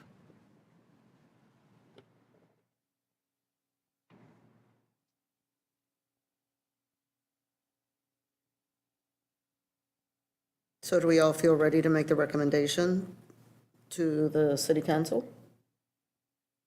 Do we need to be specific, or can we just say we approve phase 2 of the project? So was that a yes to the first part or the second part? You don't have to be specific. You could just say you'd like to move forward with phase 2. Okay. All right. And the city council will then receive that recommendation and vote on it. All right. So I'm going to say one more thing. Katie, are you still there? Yeah. Yeah. I wonder if you could just come up with a very small little sampling of what it might look like as Chair Williams was saying, I think that might really help the city council. I'm going to vote to approve Phase 2, and I'm hoping that the commission does that as well. But I think it would be really helpful to the city council to see a little bit of what it might look like. And, so you had done those mock-ups before, but even if you had something that physical would be really cool for them to see. Mm-hmm.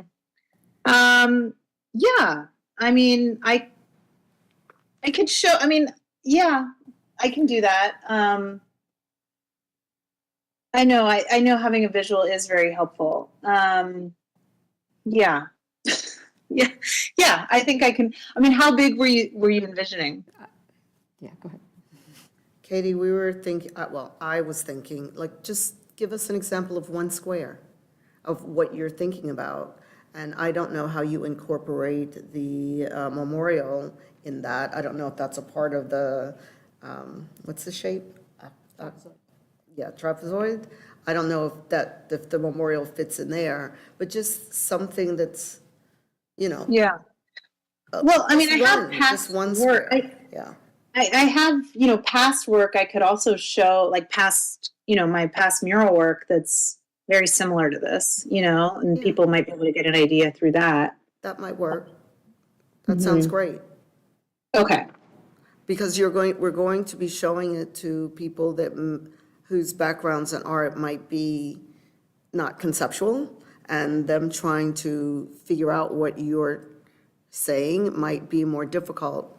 So yes, if you could just maybe show an example of your past work so that they get an idea of what to expect from this piece. Sure. Thank you. Absolutely. Great.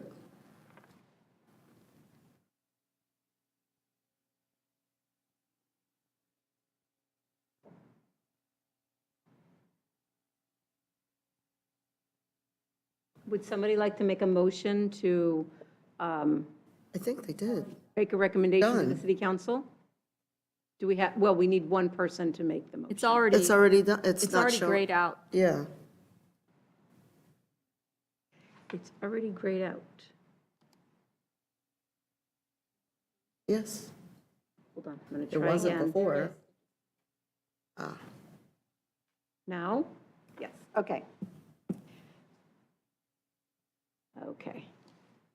Sorry, I think it might have timed out.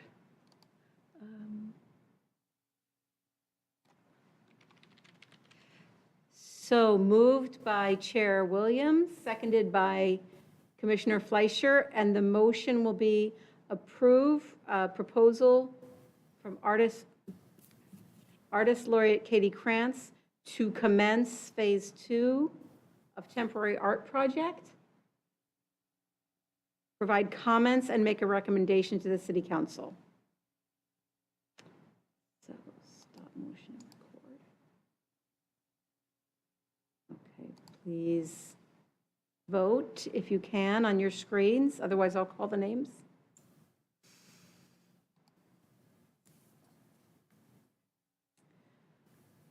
Vice Chair O'Carroll, how do you vote? Aye.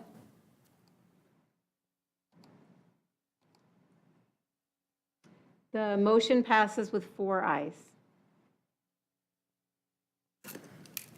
Great. Thank you, Katie. Thank you all.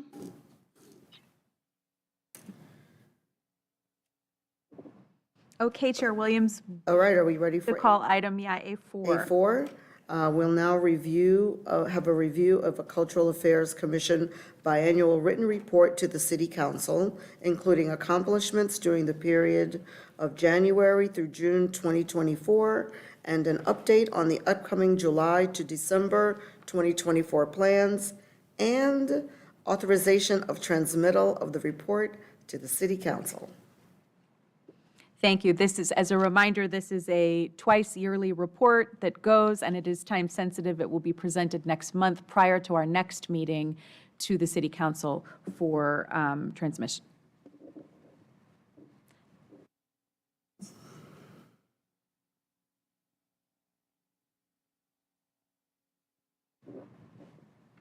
We welcome any comments or questions on the report.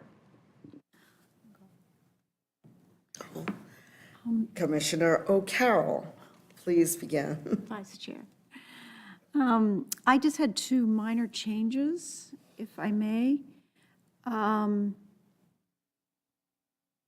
Under Culver City Arts Foundation, where it says attended board meetings. Lee, you can just let me know when you find it. Okay.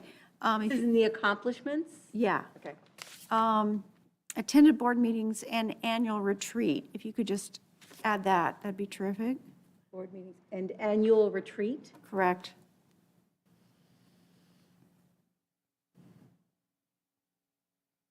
Got it. And then I just had one other, excuse me, comment regarding upcoming July to December under live music.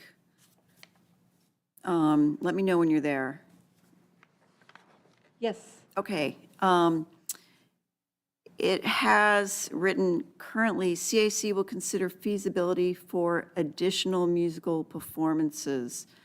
I'd like to propose that we delete additional musical performances and instead put, CAC will consider feasibility for reinstating the Music in the Chambers series in the City Council chambers.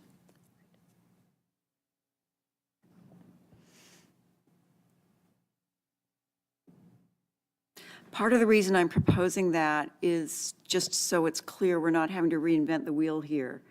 A concert series already existed in the chambers, acoustics were good, lighting was fine, and so I just think it's more helpful if everyone understands there had been an existing series. Is that good with you? Did you have any updates about this? Well, I don't have any updates yet, but my comments when we get to this part, and I know we're not quite there yet, were to potentially expand the idea a bit, and even potentially pilot a couple of other locations. I haven't brought that up with any subcommittees yet, so I wanted to have some conversation around that before. So I think we kept it vague in music performances for that reason, but I don't have any issue with the idea that chamber music and that would look like the past program would also be a part of that program. Yeah, it doesn't have to be chamber music. It was called Music in the Chambers. Right, music in the chambers. And that'd be great. I'm all for as many performances as possible, but I just meant in reference to the Music in the Chambers, using the word reinstating, so it's clear that it already existed. That's all. I'm fine with that. I think that the idea of reinstating also maybe limits any new additions to it, so that was why it wasn't in there, but I'm fine with that language change if you prefer that. I just know that it came up before about having to hire acousticians and lighting people, and that's why I wanted the word reinstating in there, because the acoustics, Commissioner Fleischer and myself recently met with Dr. Luther Henderson, who was the commissioner at the time, and he spearheaded, as I understand, the Music in the Chambers. And he was remarking how fantastic the acoustics already are here. If there's a certain sweet spot that he offered to show us. So I just really want to make that clear to avoid any unnecessary expenses on hiring sound consultants or lighting experts. Just so, it was a while ago now, so a lot of people aren't aware that this existed. I appreciate that clarity. My understanding was really the expenses were actually just staffing the sound for the evening, not the actual need to consult on new sound, but rather who would run the sound. My conversation with Christine Byers, I think, was that they were actually having somebody come in to discuss consulting on sound in general and lighting. But maybe I'm wrong on that. I don't know. Lee?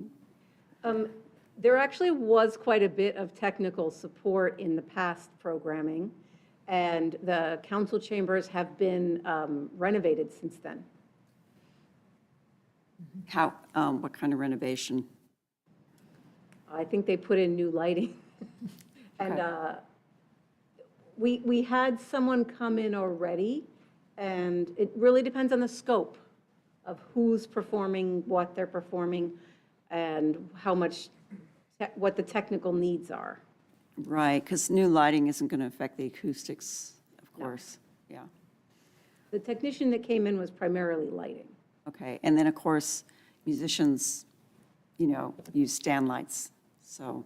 they can see. But it was the Philharmonic that brought in their own technical elements at the time. So Right. they came with a lot of, with equipment and with expertise and with staff previously. Well, I know Luther Henderson is very keen on offering his help if we want to also, reinstate it. So, So for the purposes of this document, could we just do, can we add, CAC will consider the feasibility of reinstating music in the chambers and performances in new venues throughout the city, or something like that? Or a possible expansion to the Or a program. possible extent, yeah, exactly, so that we can have both. Yep, that And sounds Harbaugh good. cake, need it too. Can I just, are you, is that on? I'm done. So I have a couple of also very small things. I have a question for Sam. Is 3550 Hayden Avenue, did that one used to be on Schaefer, or is this a project that, because I'm not on the Public Arts Subcommittee, I just haven't heard about yet?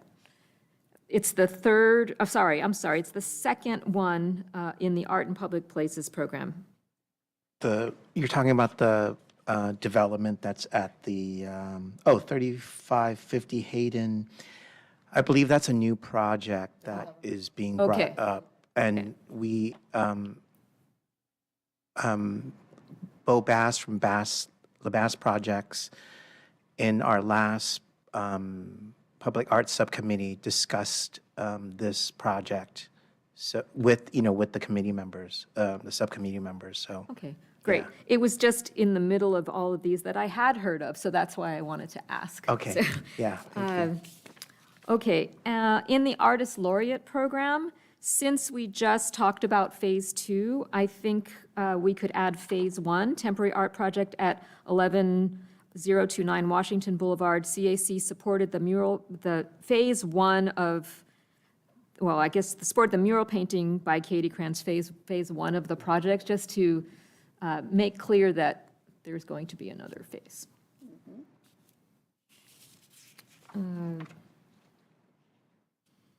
Okay, in the live music, CAC 2024 Performing Arts Grant Program, this is just a semantic thing because the Summer Sunset Music Series has already started. Why don't we say Special Events Manager Edgar Varela regarding the 2024 Summer Sunset Music Series? So just change the word upcoming to 2024. And I think that's it. Thank you.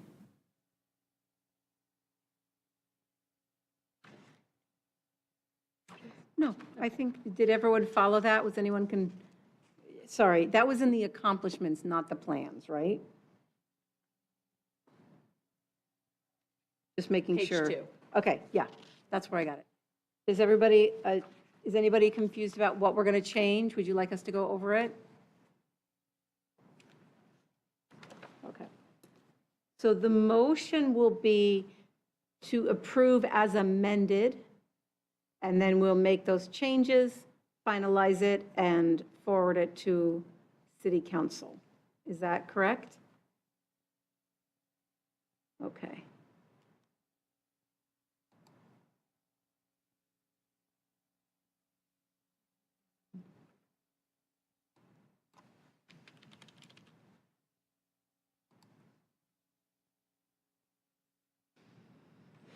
Why doesn't this come up?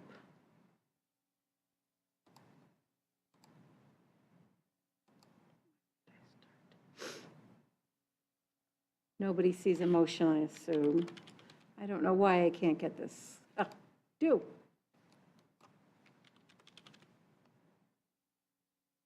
One moment. So to approve as amended, moved by Commissioner Willick, seconded by Commissioner Fleischer. Record. Motion record. Okay, and now please vote on your screens if you can.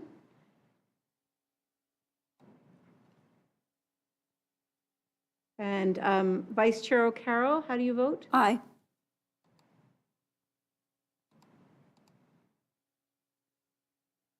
The motion passes with 4 ayes to approve as amended.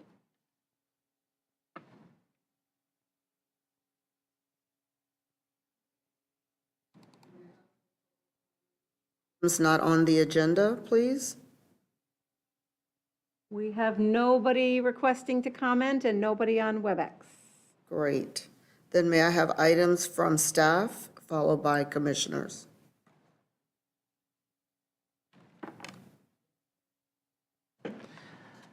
Okay, I want to share a couple of things. First of all, I wanted to welcome Commissioner Wilk. It's very good to see you and look forward to working with you. All right, so I have 2 items to report on. Last Wednesday, July 10th, City staff and Chair Williams, along with the Artist Selection Committee, met to review the 3 original art concepts for the art component of the Farragut Connector project. The 3 competing artists each had an opportunity to present their art concept. 2 were in person and 1 virtual. After a lengthy and productive discussion, the selection committee chose the winning artist and alternate, both of whom I don't want to announce just yet. Chair Williams and Commissioner Miscali affirmed the artist selection committee's decision and have given us their blessings that we will then, recommend to the full committee. So due to the policy, we will make the announcement and provide detailed information about the winning artists and alternate at a subsequent CAC meeting, probably in August or September. I'd like to express my thanks to Chair Williams and Commissioner Miscali for their guidance and support. For their participation and comments. Sally Unsworth for her guidance and support, and Lee Lawler for her patience with me. Lee was instrumental in running the technical aspects of the meeting. I also would like to acknowledge and thank the 3 reviewers on record, Joe Loria, former decorative arts curator at LACMA and now an independent curator, Gregory Marin, who is a Culver City resident and a member of the Bicycle and Pedestrian Advisory Committee. And then Christopher Magia, he is the resident whose house is adjacent to the Farragut Passageway. Now, the second item that I have is that the conservation maintenance of 2 major city-owned public artworks has been completed just before the end of the fiscal year 2023-2024. The 2 artworks are La Bayona by May Sun, which is the large fountain, and Hanging Garden by Ed Carpenter, the stained glass installation. Both pieces, as you know, is right outside at City Hall. Now, both pieces took a great deal of coordination and planning. I'm just thrilled that these 2 large installations, which are part of our work plan from last year, are done for now. And I will provide a more in-depth report to the CAC in our mid-year review. And then hopefully by then, I'll have more pieces to also report to the commission. Thank you. Thank you. I have a couple of upcoming performances to promote. Some very popular returning summer events. The first is the Culver City Public Theater is currently performing at Carlson Park. They are doing 4 weekends. They've already done 1 weekend, and they have 3 more weekends coming up. They're doing 2 shows every Saturday and Sunday, a children's show, a family show, followed by a more adult show. So that's in our community calendar, and hopefully you also got email reminders. And then coming up next, another beloved summer tradition, which is the Actors Gang performance in Media Park. This year's Shakespeare adaptation is going to be pirate themed. Whether you have kids or not, I highly recommend it. The shows are extremely fun. And there are popsicles, so don't miss that. And then on August 17th, I'm mentioning it now because it's before our next meeting, is a Contrapunctus Orchestra. They've become a real, a strong member of our grant program They're performing at the Seventh-day Adventist Church. It is the westernmost sponsored performance for our grant program. So I encourage you to go over to there. And again, all of these are in the community calendar, as well as we send out email promotion. So I hope you will have a chance to attend some performances this summer.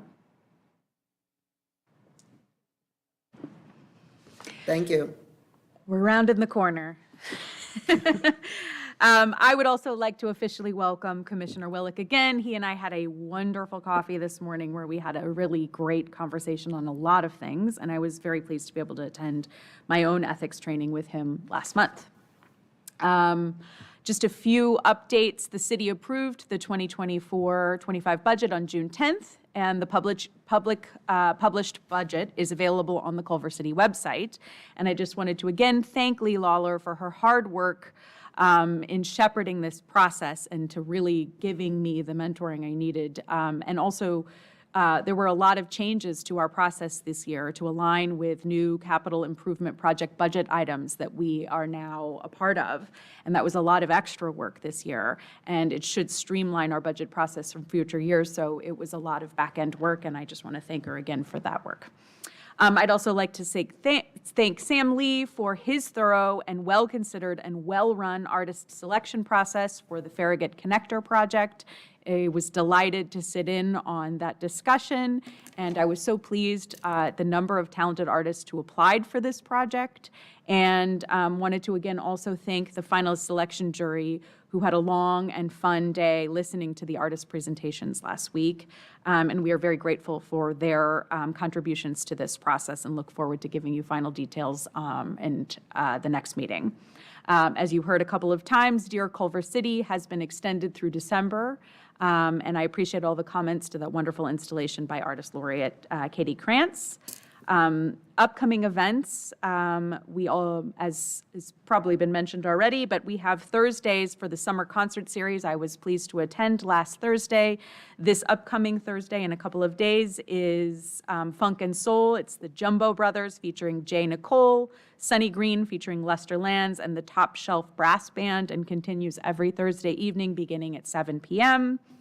And I think we also heard from Hope Parish that next Tuesday, July 23rd at 7 p.m. at Veterans Memorial Building in the multipurpose room is the 100th year celebration of the Culver Hotel as part of their general membership meeting and program of the Culver City Historical Society. I was pleased to also attend this past weekend in Carlson Park, the youth performance part of that was mentioned by Lee, and I look forward to attending the second performance this upcoming weekend. It was lovely. My kids very much enjoyed it. And I want to mention, to mark your calendars for August 11th, for the city's 7 p.m. closing ceremony, 7 p.m.-ish, I think, closing ceremony for the Paris Olympics that will be presented in partnership with Economic Development in front of the Culver Steps. So it should be a lovely evening watching that close out, knowing full well that we are the next hosts. Commissioner Wisniewski-Stalin had mentioned in her comments at the end of the May meeting an alarming announcement from the California Arts Council related to slash in state funding for the arts. And I was happy to attend with Lee and Sam their emergency meeting the following day. And I'm happy to report that a few days later, they announced that at least 75% restored funding. So I just wanted to give an update there. That was useful and very interesting to see all of the arts groups come together in advocacy in LA for that event. And this last slide, we can bring up. This is not an agenda item, but rather an update of where we are on the research we're doing regarding analyzing performing arts percentages and allocations vying percent for art programs. I know this has come up in discussion several times. We hope to have more information for you at the August meeting. But for now, I share a slide that is drawn from a very useful LA County Arts report. Their report, which is included by the URL shown here, contained a comparative spreadsheet as well as the full municipal codes of all of these cities noted here, with the exception of El Segundo, which we added thanks to Sam. I have looked through each of these municipal codes and bolded where I saw mention of performing arts. So in some cases, the code was written similar to Culver City's with stipulations for percentages for performing arts expenditures clearly noted in the code. In other, it was merely embedded in the language without any specifications for how or how much could be allocated. Our next step is try to drill down so that we can present an apples-to-apples analysis of how cities utilize funds for the performing arts. I've reviewed the past CAC meetings, including many of the questions that have been asked, and we'll be working on that report after drilling down on a few key questions that I think have come out of there. Namely, we hope to really approach the cities that we know are including performing arts in their municipal code with the following. How are these cities paying for their arts programming? Is it all out of the Percent for Art program? And what are those programs comprised of? Are they developers' fees? Are they out of the general fund? Are they tourism tax dollars or a combination? What, if any, restrictions do they have on funding sources and how funds are spent?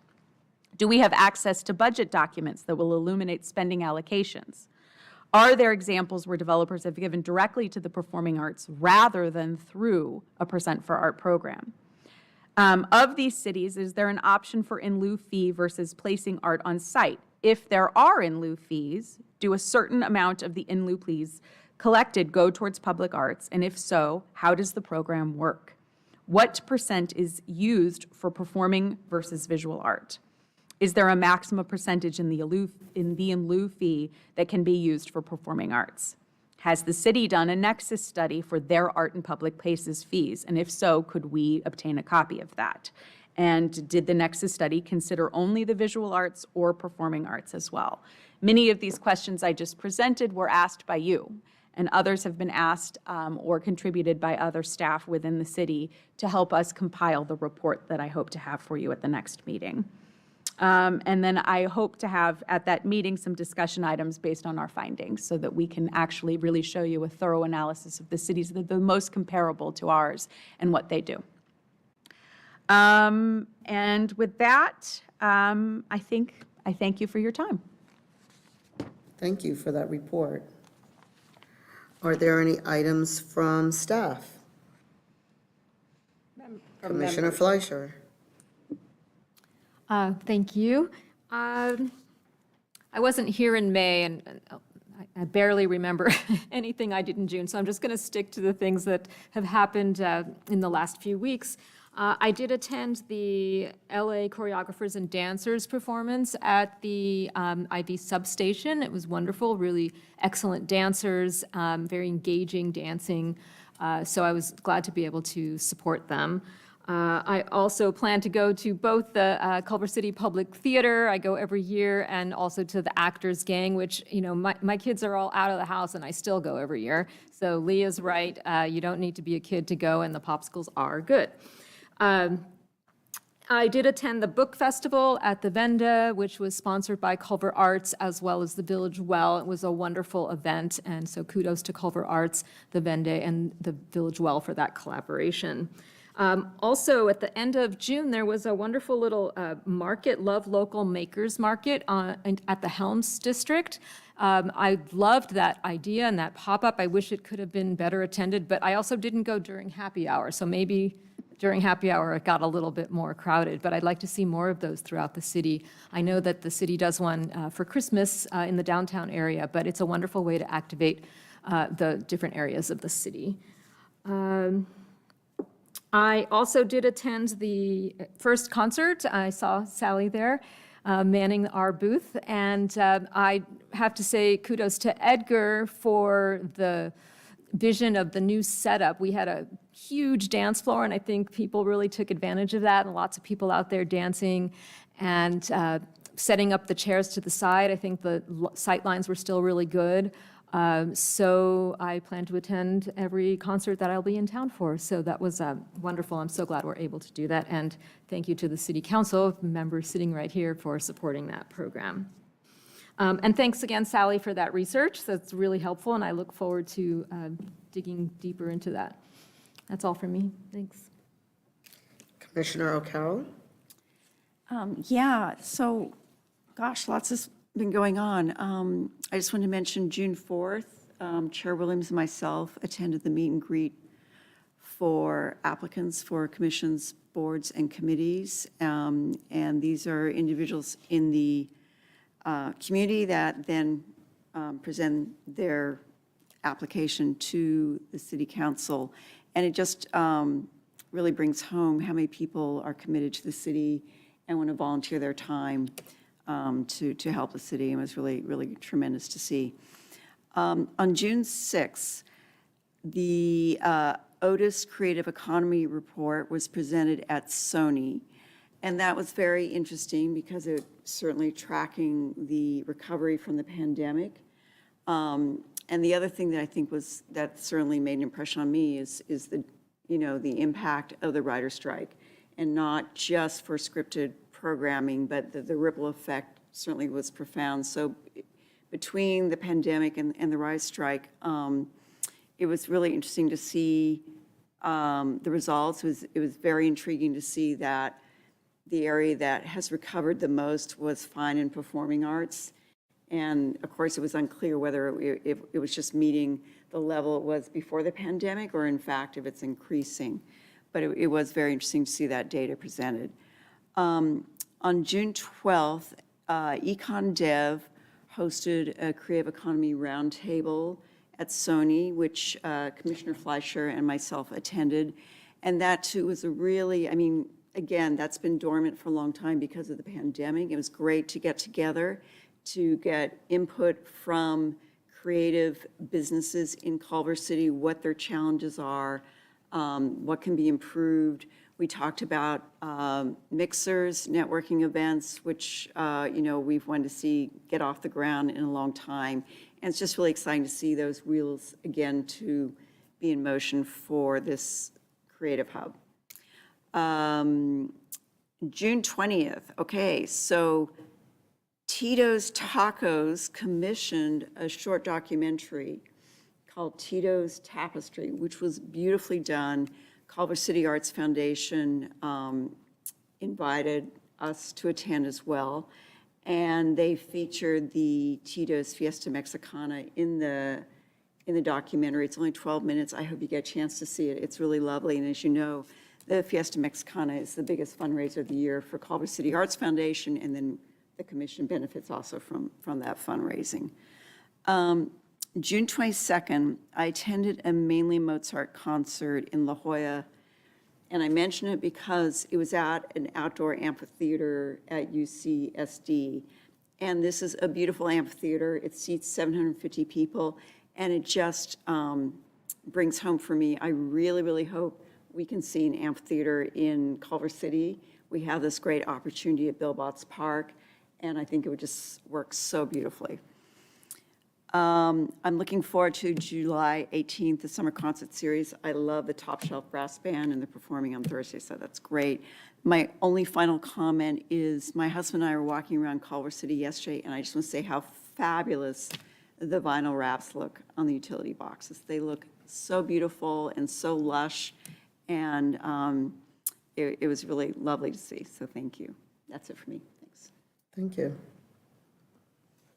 Okay. I want to thank you, Sally, for that report regarding the expenditure for performing arts versus public art. I can't wait to hear that information. So thank you for starting the deep dig on that. And yeah, the meeting I attended last week on the Farragut project was very, very interesting. It's really great to have the opportunity to listen to the artists discuss their projects based on the request for their proposal, and they were all very, very good. So I can't wait until you all get to see the results of that. And again, I'd like to welcome our new commissioner, Willick, and we're very glad to have you on board. My main event that I attended this year was in Inglewood. I was invited to the opening presentation of the artist at the new Clipper Stadium, which I believe is Intuit. And they had 12 artists they commissioned 12 artists to have work there, which was really great. And I was invited by the artist who did the skin, which is the outer layer of the stadium, which was Jennifer Steinkamp. And it was kind of all Homes Week, seeing all my favorite artists there at one space at one time. The stadium is beautiful. They're going to open probably this Friday or next Friday with Bruno Mars. I don't know why I'm advertising for them, but if you get a chance to go there, the artwork is stupendous. Jennifer's work is wonderful. There's also work by Rafik Anadol. There's work by Patrick Martinez, Glenn Caino, Charles Gaines. He has not installed his yet. Kathy Opie. So it's like a Los Angeles Old Homes Week with all our top artists of the time. And that was a very wonderful event. That's all I have. Thank you. And if there's nothing else, can I get a motion to adjourn this meeting?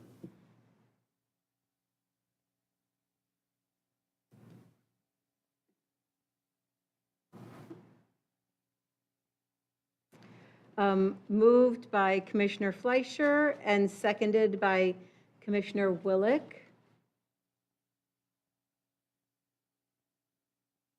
Please start voting. Vice Chair O'Carroll, how do you vote? Aye.